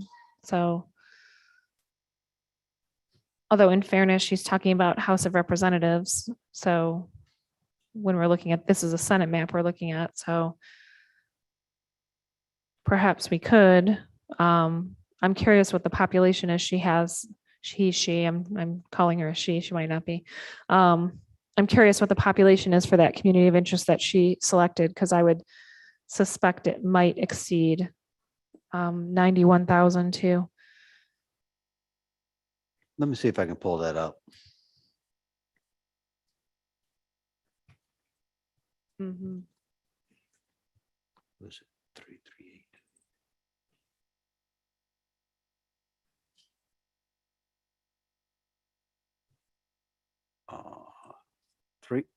Area 33828. Looks like it has a population of 229,060 people.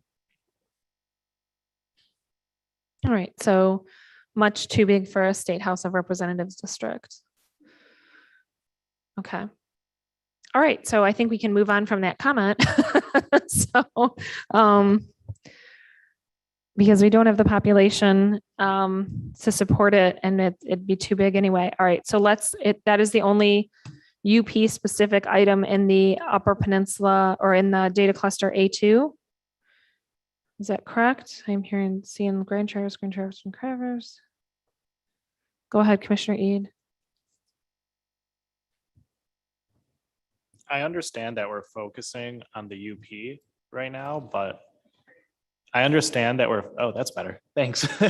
I understand that we're focusing on the UP right now, but this second district, this second Senate district, however we draw it, it's going to drop down into the Lower Peninsula.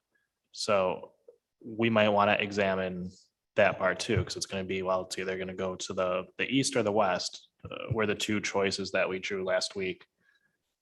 So do we want to examine that part now because it's a part of that cluster? Or do we want to save that for later? Because I believe that's in clusters A2, A3, and A4. I would rather deal with those when we get to the Lower Peninsula rather than try to deal with them now, because we're just going to go through these clusters, eliminate the Upper Peninsula ones, and then we can close out that region and then move on. Any comments or concerns? Okay. All right. Let's move on to A3, rural Northeast, which also includes some clusters up in the UP.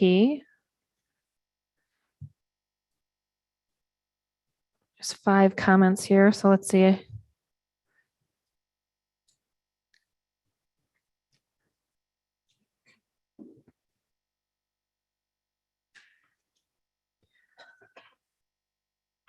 On the screen now is the cluster of referred to as A3.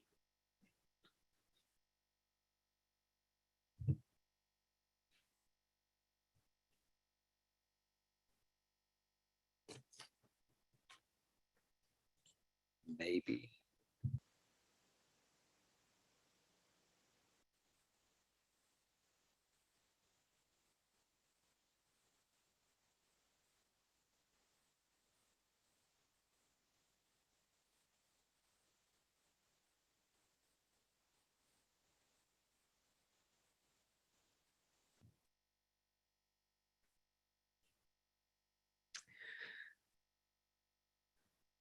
So comment 25185 is talking about the federal House, Lower Peninsula, West Coast.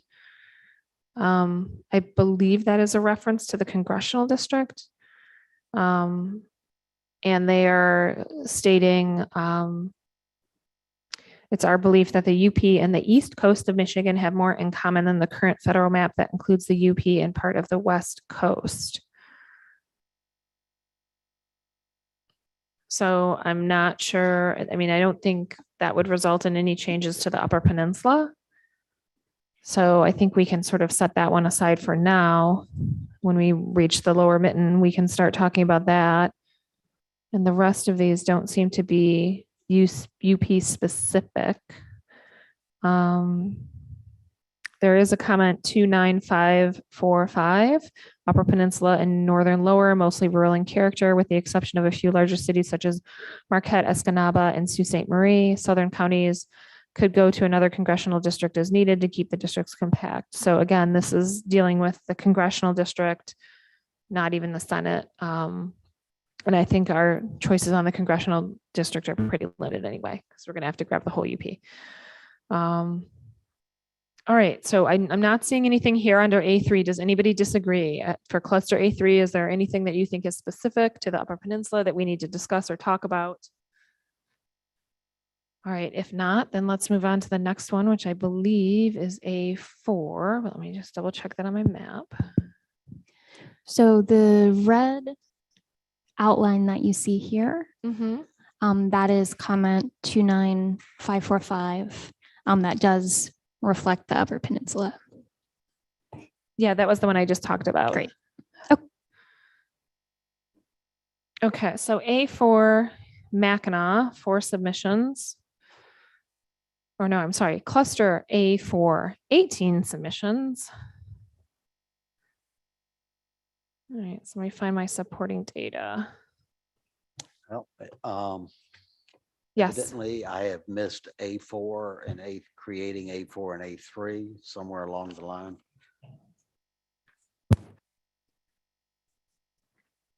Could you repeat that, please? A2 and A3 and A4 are the same. Of course, they're not supposed to be, Okay. but here they are the same. Somewhere along the line, I slipped up. I can create 3 and 4, 2, 3 and 4, given a few minutes. Let's just see what we have here. If there are individual COIs that you would like to see within the clusters, we can pull them up. Yes. Okay. I'm just trying to find the supporting material for A4. It's just a long document. So it's taken me a while to get through it. Let me just do this a little faster.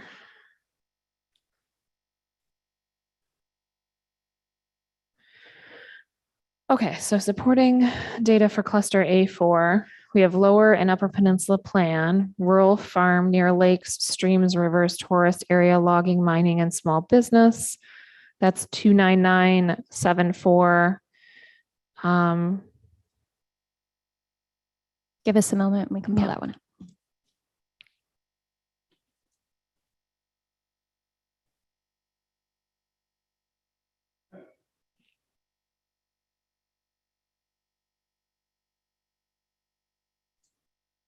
Madam Chair, Yes. can I just make a statement? And I just want to be brutally honest right now.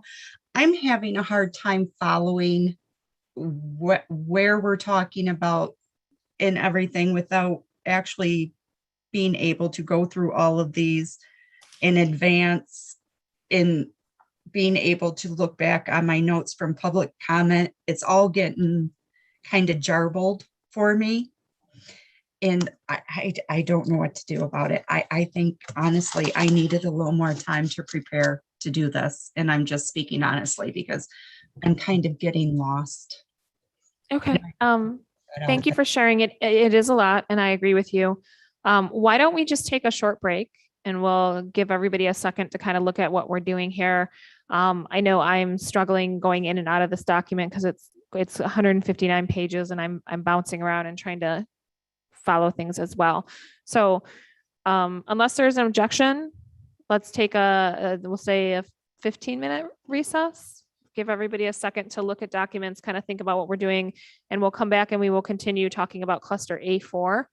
And hopefully we're just focusing on the Upper Peninsula, and that gives people a few minutes to look at their notes and kind of comprise their thoughts. So hearing no objections, let's take a recess for 15 minutes. It's 3:04 right now. We will come back at 3:20 p.m. Thank you very much.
we're ready to go.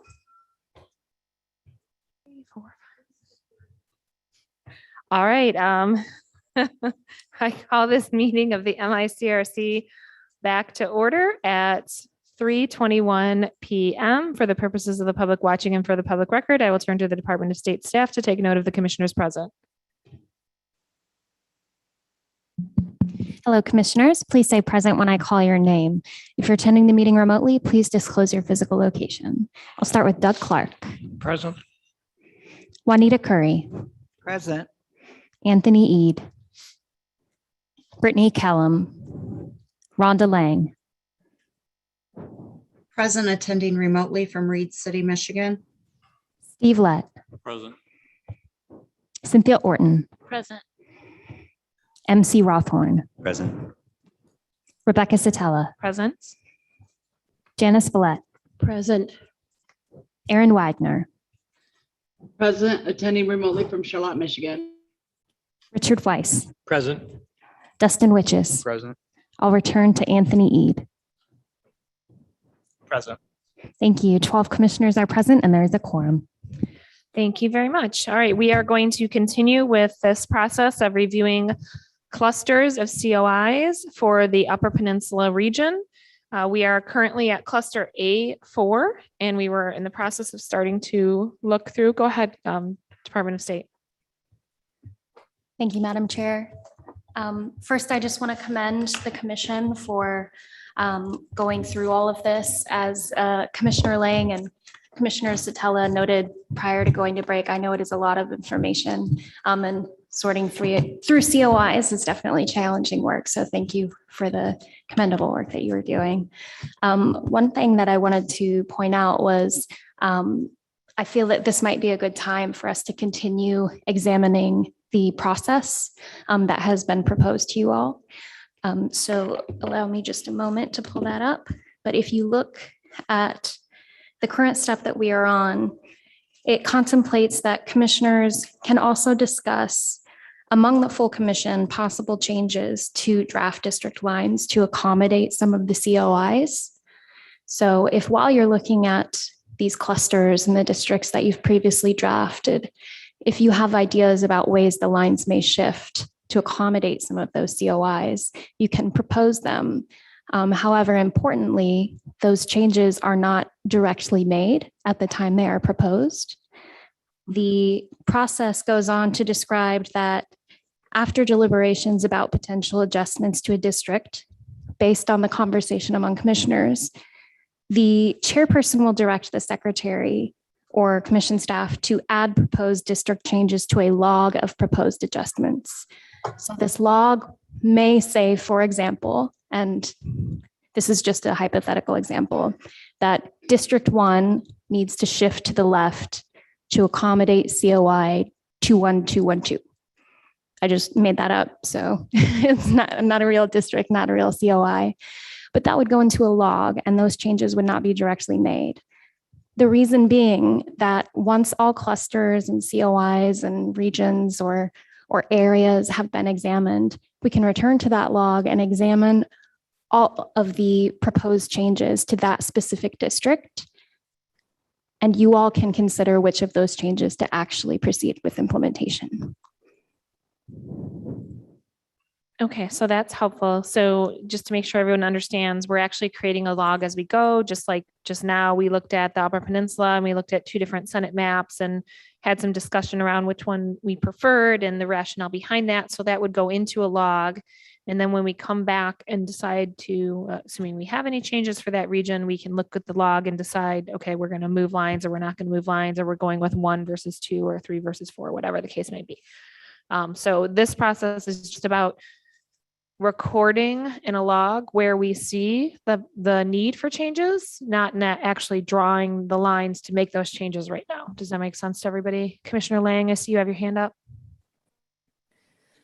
So what exactly in the process was it saying about each commissioner taking a turn? What are we taking a turn doing? I think we're supposed to be taking a turn going through the COIs. Is that correct? Or No, General Counsel, you can go ahead. General Counsel? Yes, through the chair to Commissioner Lang, step 2 of the process would have the commissioners on a rotating basis opening up the discussion, which is similar to what you were doing in your mapping work.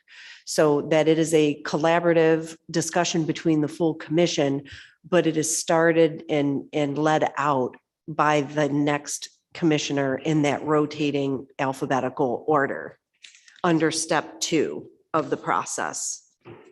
Is that helpful, Commissioner Lang? So Commissioner Lang, if I may, an example of this might be from my fictitious district and my fictitious COI 21212. If it was your turn and we were zoomed in on that District 1, you might open the discussion by noting, I see that District 1 intersects with COI 21212. What does everyone think? Something like that. Commissioner Clark. Yeah, can I get some clarification on this? Are we, when it's our turn, are we going to be doing what Rebecca has been doing or just initiating the conversation? Madam Chair. General Counsel. I realize that Ms. Reinhardt and I have you looking at opposite sides of the table here like a tennis match. But to answer Commissioner Clark's question, the commissioner who is next in the rotation going into that area would again be encouraged to look at the conflicts between the COI, the proposed COI lines and the proposed district lines, and focusing in on those conflicts of those boundaries, and then determining facilitating, the chair would facilitate the discussion between the whole commission on that issue, on that proposed conflict between those lines, and whether there would be a proposed change reflected in the log, or there would not be a proposed change reflected in the log, and the proposed lines would remain as they are.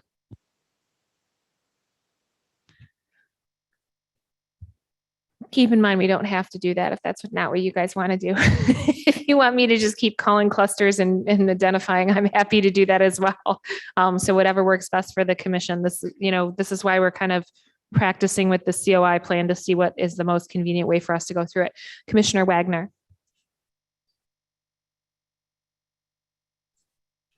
She put a message in chat. She was having unstable internet again. So as soon as, oh, she's not. Okay. Oh. Yeah, I think you might be frozen, Commissioner Wagner. Maybe turn off your video and try to speak and see if that helps. She put a message that she's going to try and turn off her video. It looks like she's frozen at the Not moment. these individual numbers, is it plus? No. Could you repeat that, Commissioner Wagner?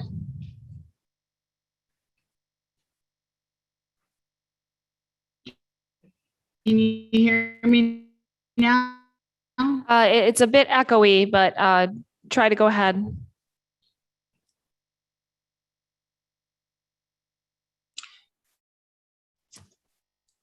Madam Chair, if I could I ask Commissioner Wagner if she wants to send her message in the chat if she's having unstable? Yeah, that's perfectly fine. So Commissioner Wagner, because we can't hear you, if you want to put your question in the chat, I'd be happy to relay it to the commission for you.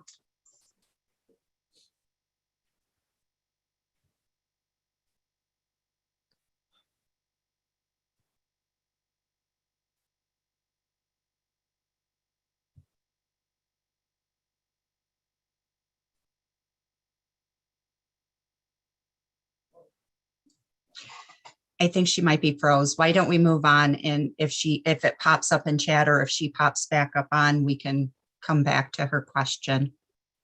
Okay, thank you, Commissioner Lang. Commissioner Villette. I wouldn't have suggested this, but since you did say that you would continue to do it how you're doing, I think your voice is very clear when you talk. I would like you to continue if anybody, and if you get tired, someone else can take over for you. I see Commissioner Wagner again. So let's try again. Commissioner Wagner? Oh, she Thank disappeared. you. There she is. Vice Chair, I turned off my my video because I've got unstable internet. But I was trying to tell you, when I envisioned getting the heat map for today's discussion, it was actually the heat map with the individual clusters and dots and everything, to where if we stuck it up on a map of Michigan, we could see whether or not it was encompassed by district lines. Is that not an option? Because having to figure out which cluster we've got by numbers and then going to that in the supporting documents seems to be belaboring our process here. Yes, I agree, Commissioner Wagner. It's a long document and it's difficult to navigate. What I would suggest for everybody is we do have some copies here, and I would certainly encourage you to do the same at home, or we can send some copies out to you if you don't have a printer available to you. Is staff printed out page 18 of the document, page 19, and I think it's page 20, where it shows the clusters grouped in groups of 9. So you can actually see the clusters, and that way it's easier to sort of stay in the reference document portion of the document on your computer while still seeing what's in the document. So I think it's a bit of a learning process for all of us to learn how to navigate this document. But I think if you print off those pages, that might help, because then you can see, looking at those few pages, what cluster we're going to be moving on to next, because you can see where the regions we are in are implicated on those pages. So I would suggest that, unless someone else has some other suggestions. And Commissioner Wagner, unfortunately, we're unable to display the actual heat map as an overlay on the screen. But as Commissioner Satella suggested, my recommendation as well would be to reference both the map that is displayed with the individual COIs in the cluster, as well as the images of the heat map from the report. Thank you. Commissioner Lang. Two last quick questions, and then I'll let you guys get back to it. In reference to Janice's about letting you do it all, that's up to the commission. I'm fine with that if we still do, once you say what it is, where it is, we still do a alphabetical order or whatever order we're going to do for input back. So that way nobody is getting, let's say, missed, or, we can keep it, each commissioner does get a say in it. So I would be fine with that. And I totally just, my other question is, when you guys did the community of interest the first time and the process was very slow, you were determining if something was truly a community of interest or not. So how are we incorporating that with these? I guess I'm asking. I remember one that was thrown out right away was the hello district or hello thing. So I want to know, are we just saying that whatever is on the heat map is definitely a community of interest that we're going to work lines around, or are we going to be evaluating the community of interest as we go still? And those are the questions I have at this time. Yeah, I think the intention is, we're still in the UP and we don't have a ton of comments there.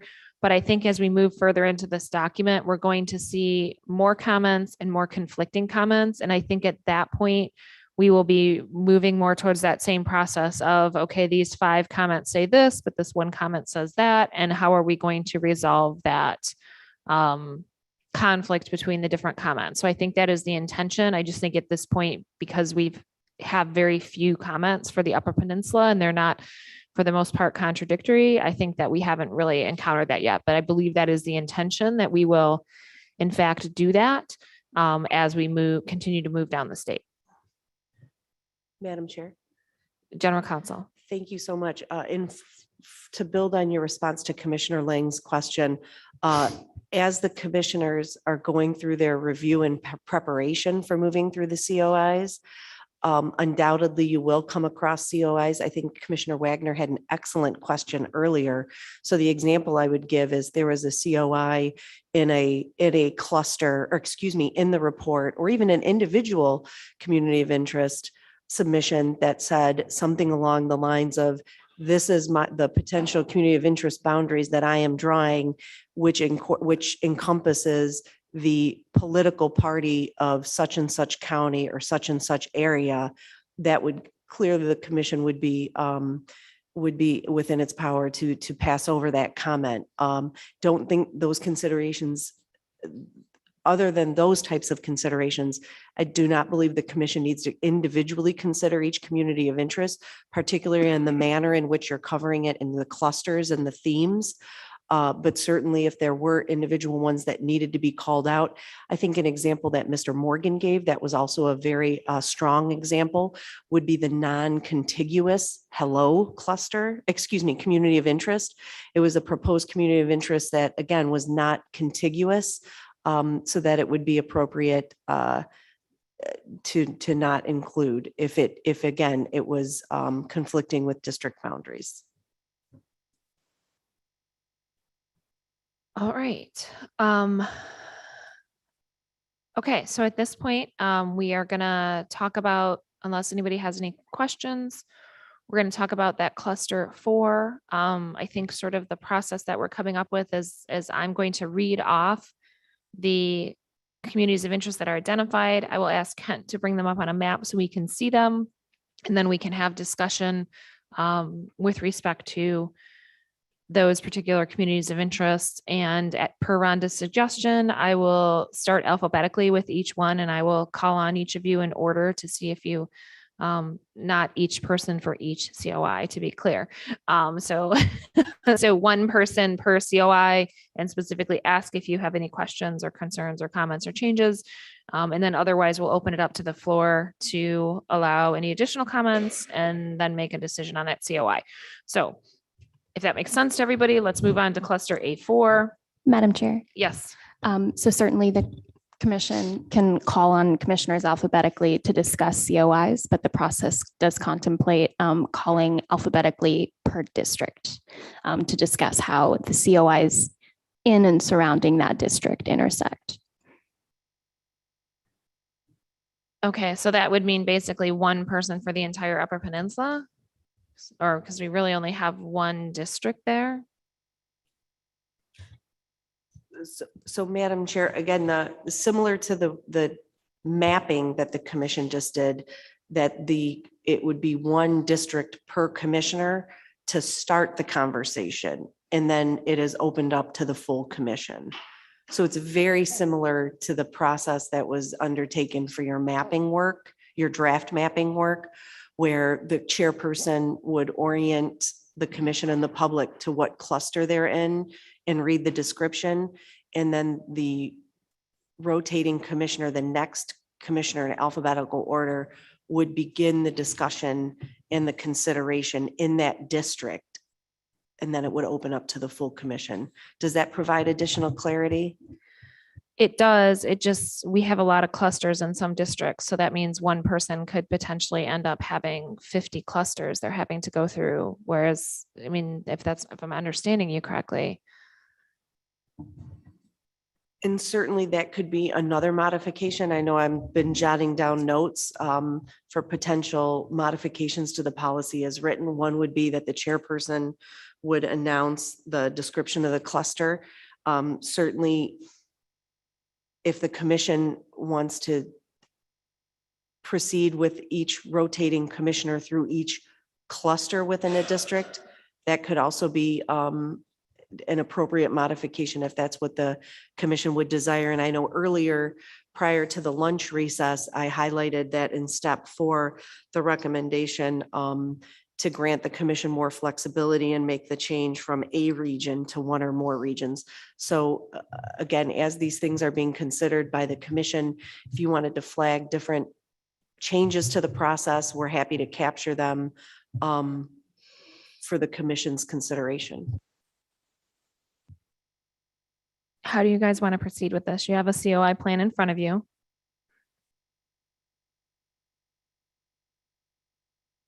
Do we want to call on one person to go through the communities of interest? Or is that what you want to do? Okay. All right. So Commissioner Clark, you get to start with region or cluster A4. Okay. Well, and are we doing just the Upper Peninsula, or we're down in the? No, we're still in the Upper Peninsula, but Okay. we're looking at the cluster comments from A4, some of which impact the Upper Peninsula, some of them don't.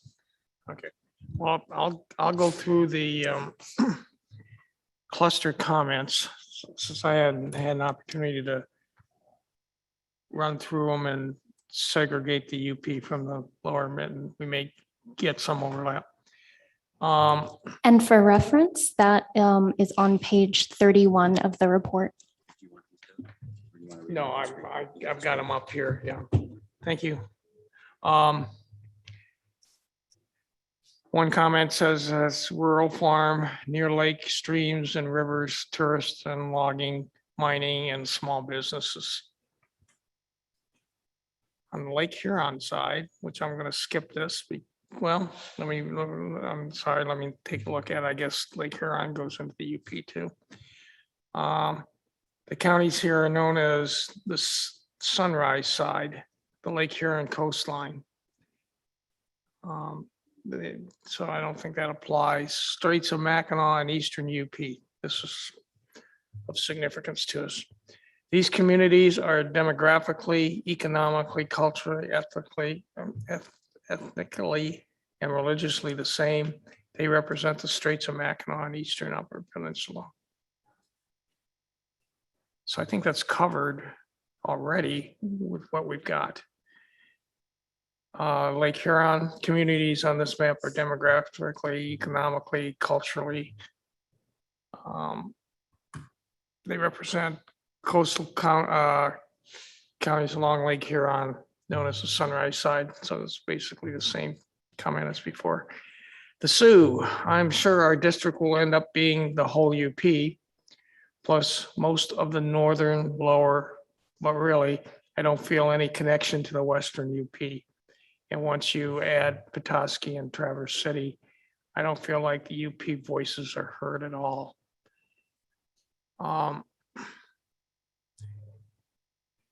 I think that one's of significance and maybe needs some discussion. Because what we've done is we've taken the western, well, we've taken the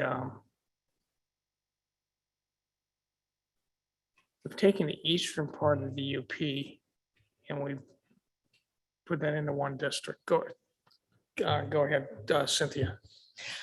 I think that must be mostly referencing congressional district. I did too, yeah. And I was just going to add that I think we do have sort of, because it's a Sault Ste. Marie specific, right? We do have a district that allows the Sioux and the bridge sort of as an Eastern Senate district. And that I think we're sort of complying with that in many ways right now. So I think we can move by that one. Next one says, and the practice of gerrymandering. Personally, I don't feel that we're approaching this with that at all, but let me read what they said. I live in a county filled with Republicans. That being said, I would like a better representation of the differing political interest in Sheboygan County. Well, Sheboygan is not in the scope of what we're talking about. So we'll move on and cover that later. Northeastern Lower Peninsula, this is the next one. We'll cover that one later. The Sunset District, we'll cover that one later. That's down in the mitten. Districting plan for the 107th House District. West end of Mackinac County and Lucy County from a geographical communities of interest. This plan achieves a near perfect district population balance and historically provides a partisan balance. I think they're talking House rep at that point. Commissioner Orton.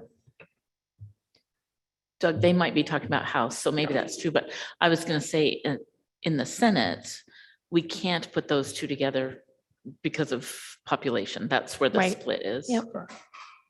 Next one, keep Sheboygan County whole. That's outside the scope of what we're talking about. We'll consider that later. Next one, keep Sheboygan County whole. Same thing. Same response on that. The next one, keep Sheboygan County whole. The next one after that, keep Sheboygan County whole. And again, that one is repeated. So that's the end of the comments that I have for A4. Any discussion needed? I don't personally see any. Dustin, did you have a comment? Well, I think we were just gonna say the same thing. I don't see, majority of these comments don't really affect the Upper Peninsula, and the ones that do are already, for the most part, handled with the districts that we drill, I think. Yeah, I did want to point out that there's the overall submission information and the individual area information, and you skipped over some because it just said like Charlevoix County and Emmett and Charlevoix. I just want to make it clear to the public that we did see these and we know they're there. It's just they weren't relevant, not that we're skipping over them. Correct. That's correct. Thank you. Any other comments on this area? Commissioner Rothorn? Only that we also took into account the Little Traverse Bay Bands of Ottawa Indians, which was 32444 under Emmett and Charlevoix, which was, I mean, the Little Traverse Bay is up also in the, Little Traverse is not. No, it's oh, in the that's lower. upper. Yeah, I it's in the lower. apologize. I was wrong. Yeah, that was out of the scope of what we're talking about. I'd like to see what comment 36047 is referencing. Is there a map associated with that one?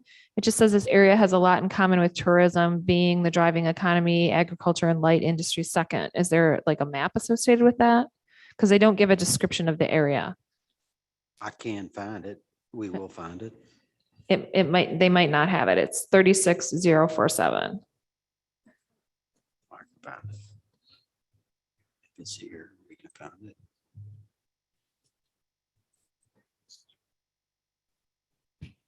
Commissioner Orton. 367. Just a question. I was looking at my notes from the public hearing in Marquette. I don't see anything that contradicts anything we've done, but it brought up the question, are we going to consider those, like all of the public comments at the same time, or just these clusters? I think the intention of this process is just the clusters right now. But certainly if there's something else that you are aware of that has not been captured by the clusters, certainly bring it up, because we've received a lot of feedback other than what's just in the clusters. Any other comments on A4? Sarah Reinhardt. You may recall when Moon Duchin was presenting last week, she had mentioned that several of the submissions included in the clusters were not in fact COI submissions, but they were submitted as a district in the portal, but had similarities to a COI.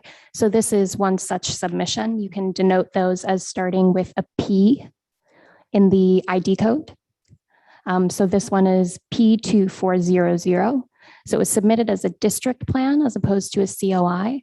So while we don't have it loaded in the software here, because what we have loaded are COIs, I do have it loaded up in the public comment portal if you'd like me to share my screen so you can see it. That would be great. Sure.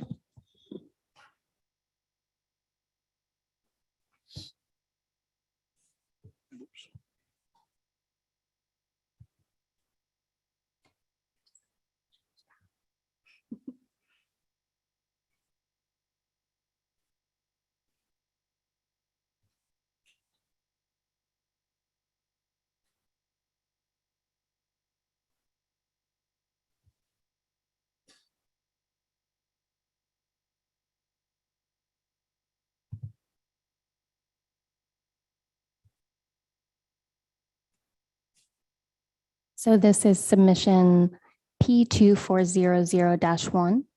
This area has a lot in common with tourism being the driving economy and agriculture and light industry second, and it was submitted as a district plan. But that map shows mostly the mitten and not the Mhm. UP. I think the only part of the UP maybe is Mackinac Island, which is, we all know is tourism. Mhm. So I would my personal opinion is that that's already covered in what we've done. And that COI has been applied appropriately to the current map. So any other questions, comments? Commissioner Steve? Lett? Following up on Commissioner Horton, am I to understand that we are in fact going to go through this whole process again with our individual notes? I think that would be folly. We're here talking about communities of interest. We ought to be talking about whatever comments, impressions, COIs, however we got them, we ought to be talking about them. I have no idea if I'm going to comment on my notes, probably not, because they're horrible. And I know Commissioner Orton, excuse me, takes wonderful notes. And so that's my comment. I don't want to go through this whole thing 3 times. Commissioner Orton? I agree. I think it's most efficient to do it when we're doing it and take everything into account. But I don't see that in the process. So that was my question. Commissioner Riches? Well, I mean, I agree as well, but keep in mind, this is the first time that we're trying this year. So, I mean, we have the opportunity to review. Now we're getting an idea of how this process is going to be working for communities of interest. You can review your notes at home or before the meeting. And then when we get to something that you have notes on, if you want to share it at that point. I don't think there's a right or wrong way of doing it. Commissioner Lang and then Commissioner Clark. So I agree about the notes and possibly the written that came in that's been categorized for us and cataloged. My thing is, I don't want to get too deep in the weeds on any one area at the moment and then have to go back, like Commissioner Lett said, and do this. So with us being so close to 4 o'clock, would it make more sense that we kind of end this now, coordinate tonight with our notes, the report that Moon gave us, etc., and hit it fresh tomorrow, a little more organized? So we can, in other words, to do our due diligence before we start diving in more. I am perfectly fine with that. Commissioner Clark? Yeah, I think as we go through this, we see areas in the process where we could become more efficient. And so my opinion is that continuous process improvement is perfectly acceptable. And that we should note that this change, and when we do vote on the plan to proceed that way, that those are incorporated. And if we find something a week down the road that we need to change in the process, I think that's perfectly acceptable too, as we talk about it. Commissioner Orton? Then I think we just need to know ahead of time what areas we're working on so that we can all spend our time away from the meeting going over our notes and all the other submissions that came in. I completely agree with that. And I feel like we kind of, no disrespect to staff, because I know they worked really hard on this last night trying to get everything organized. But I do kind of feel like maybe we need a little time, excuse me, before particularly we move into the Northwest and Northeast region to be able to review both what Moon has sent us in our notes and anything in the public comment portal, so that we're maybe better prepared tomorrow. I feel like the Upper Peninsula is perhaps an easy and good place for us to start, because I feel like we probably all can, in our own brains, just rattle off what the communities of interest are based on the feedback that we received when we were up there. And I think that that's helpful. But I think once we move into the Upper Lower Peninsula, it's probably going to be more challenging. And we probably, per Commissioner Lang's suggestion, probably do need a little time to dig into this data for tomorrow. Commissioner Witches? I just,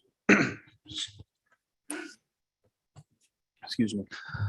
I just wanted to say that this particular process that we're utilizing right now in the Upper Peninsula seems to work. I mean, we were looking at the communities of interest that were provided looking at the heat maps, comparing to what it is that what we've been drawing. And I'd like to commend all of us for actually looking and going through the process and then deciding, yes, have we complied or have we not complied with a particular community of interest? Well, we have. And I think that if we have the ability to look over our own notes prior to a given region, utilizing this tool as well, it's going to go a lot faster, but I do think that this is working. I would agree. I think we probably need some minor tweaks to the policy. I know Julianne's been taking notes and wants to build in a little more flexibility for us as well. So I think we can look at that tomorrow. But unless there's any objection, I would say let's stop for tonight. I think we've made good progress. We have on our agenda today, Upper Peninsula, Northwest, Northeast. Everybody can look at the agenda and see what the order was we were going to look at. So I would definitely say for this evening, spend some time looking at the Northwest, Northeast, and then know we're going to be moving west and southeast, or I'm sorry, southwest after that, and then southeast and south central. So you have that order as item 6 on our agenda, and just take a look at it and know that's kind of the process we're going to be proceeding in. Commissioner Rothorn. Sorry, we're not going in the order of the cluster, right? Cluster A1, we're not doing that order. We're going in the order of our regions. Is that what I was hearing you say? Okay. Yeah. So they're in the order, like I said, is listed on today's agenda under 6A. We were going to start with Upper Peninsula and then do Northwest, Northeast, and then move to West and Southwest, and then Southeast and South Central. So just to help everybody prepare, next stop, we've gotten through cluster A4 today. There was nothing else on there for us to consider. And I believe that is the end of the Upper Peninsula. So tomorrow we will be moving on to the upper part of the mitten and moving in those districts there. Commissioner Lang. And that'll be both for Senate and House. So we're going to look at our notes for both of those in each area, correct? For both House and Senate? Or I think that makes sense. Yes. Okay. Okay. Commissioner Rothorn. The last piece I think is it's the because of the tribes and because we were looking at the demographic data, it just feels like it's important to recognize that somehow we're going to get more information tomorrow. I believe I'm looking at General Counsel to see if that's actually true, or if we're actually pivoting. Because what I'm thinking about is how we're trying to wrap our head around a process and that demographic, right? In addition to the COIs, right? All the polarized voting, the rest of number 1 feels really important as we begin to wrap our heads around it. So sort of that sequence is what I'm thinking about, and tomorrow may be the day. Madam Chair, tomorrow is indeed the day, Commissioner Rothorn. Please expect Dr. Handley in Ann Arbor to present her findings from her analysis. And then there'll be a conversation and ability to have a Q&A period with Dr. Handley and Mr. Adelson. And I think that data, again, for compliance with the Voting Rights Act, will be of great benefit to the commission. And I think once the movement into the racial data begins tomorrow, that again, even if minority populations do not implicate the Voting Rights Act, they should be considered in conjunction with the third criteria's diverse population.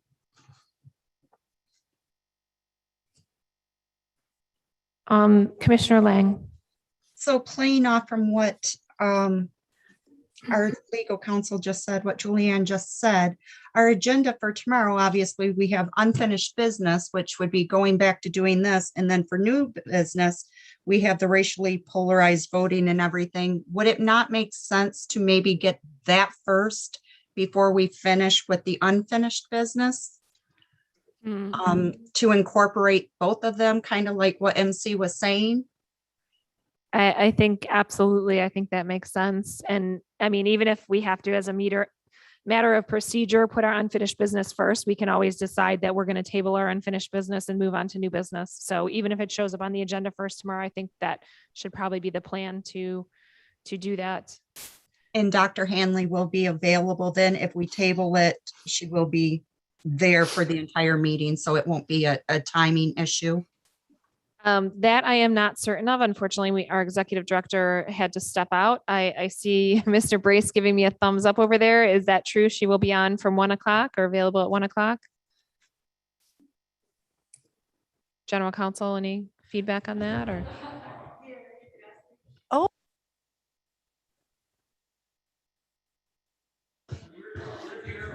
Oh, so I didn't see you sitting over there, Dr. Hanley. I just saw Mr. Brace. So you will be available earlier, so like 1 o'clock or 1:30 to present. Okay, so we're good on that. And Madam Chair, certainly apologies to Dr. Hanley. I was unaware she was in the room as well, or that would have been a very easy solution. Certainly the commission can amend its agenda as it desires at tomorrow's meeting. All right, so I think at this point, we're going to stop going over the COIs. I think we've kind of tested out this process. I think we can see what works and what doesn't work. And we will move on to the next item on our agenda at this time. So the next item on our agenda is agenda item 7, meeting minutes. We have no meeting minutes to approve today. We will move on to item 8. Without objection, I'd like to ask our Communications and Outreach Director, Edward Woods III, to provide a report. Please proceed, Mr. Woods.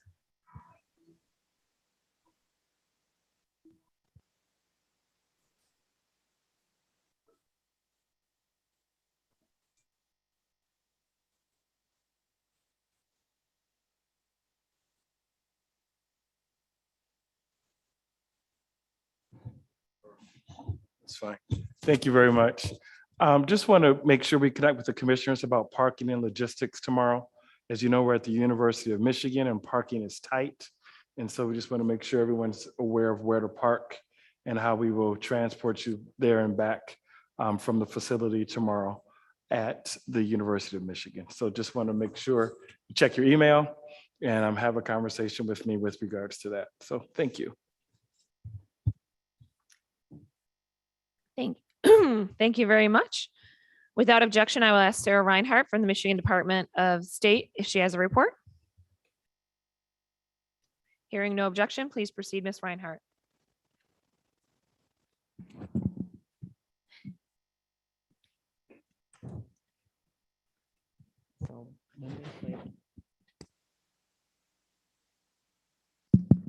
Thank you. Yes, a brief update for you. Just wanted to update you all on the venue locations for next week. So Monday, the 6th is Labor Day, a holiday that we will not be meeting. And on the 7th and 8th, we will return to Michigan State University's Union Hall in East Lansing. Thank you. Thank you. Correspondence received in advance of our meeting today was provided along with written public comments to the commissioners in our meeting materials. It's my understanding that there are no future agenda items to share at this time. Are there any announcements? I am not seeing any announcements. So as the items on the agenda are completed and the commission has no further business, a motion to adjourn is in order. May I have a motion to adjourn? So move. Motion made by Commissioner Witches. Seconded by Commissioner Rothorn. Is there any debate or discussion on the motion? All in favor, please raise your hand and say aye. All opposed, please raise your hand and say nay. The ayes prevail and the meeting is adjourned at 4:04 p.m. Thank you very much, everybody.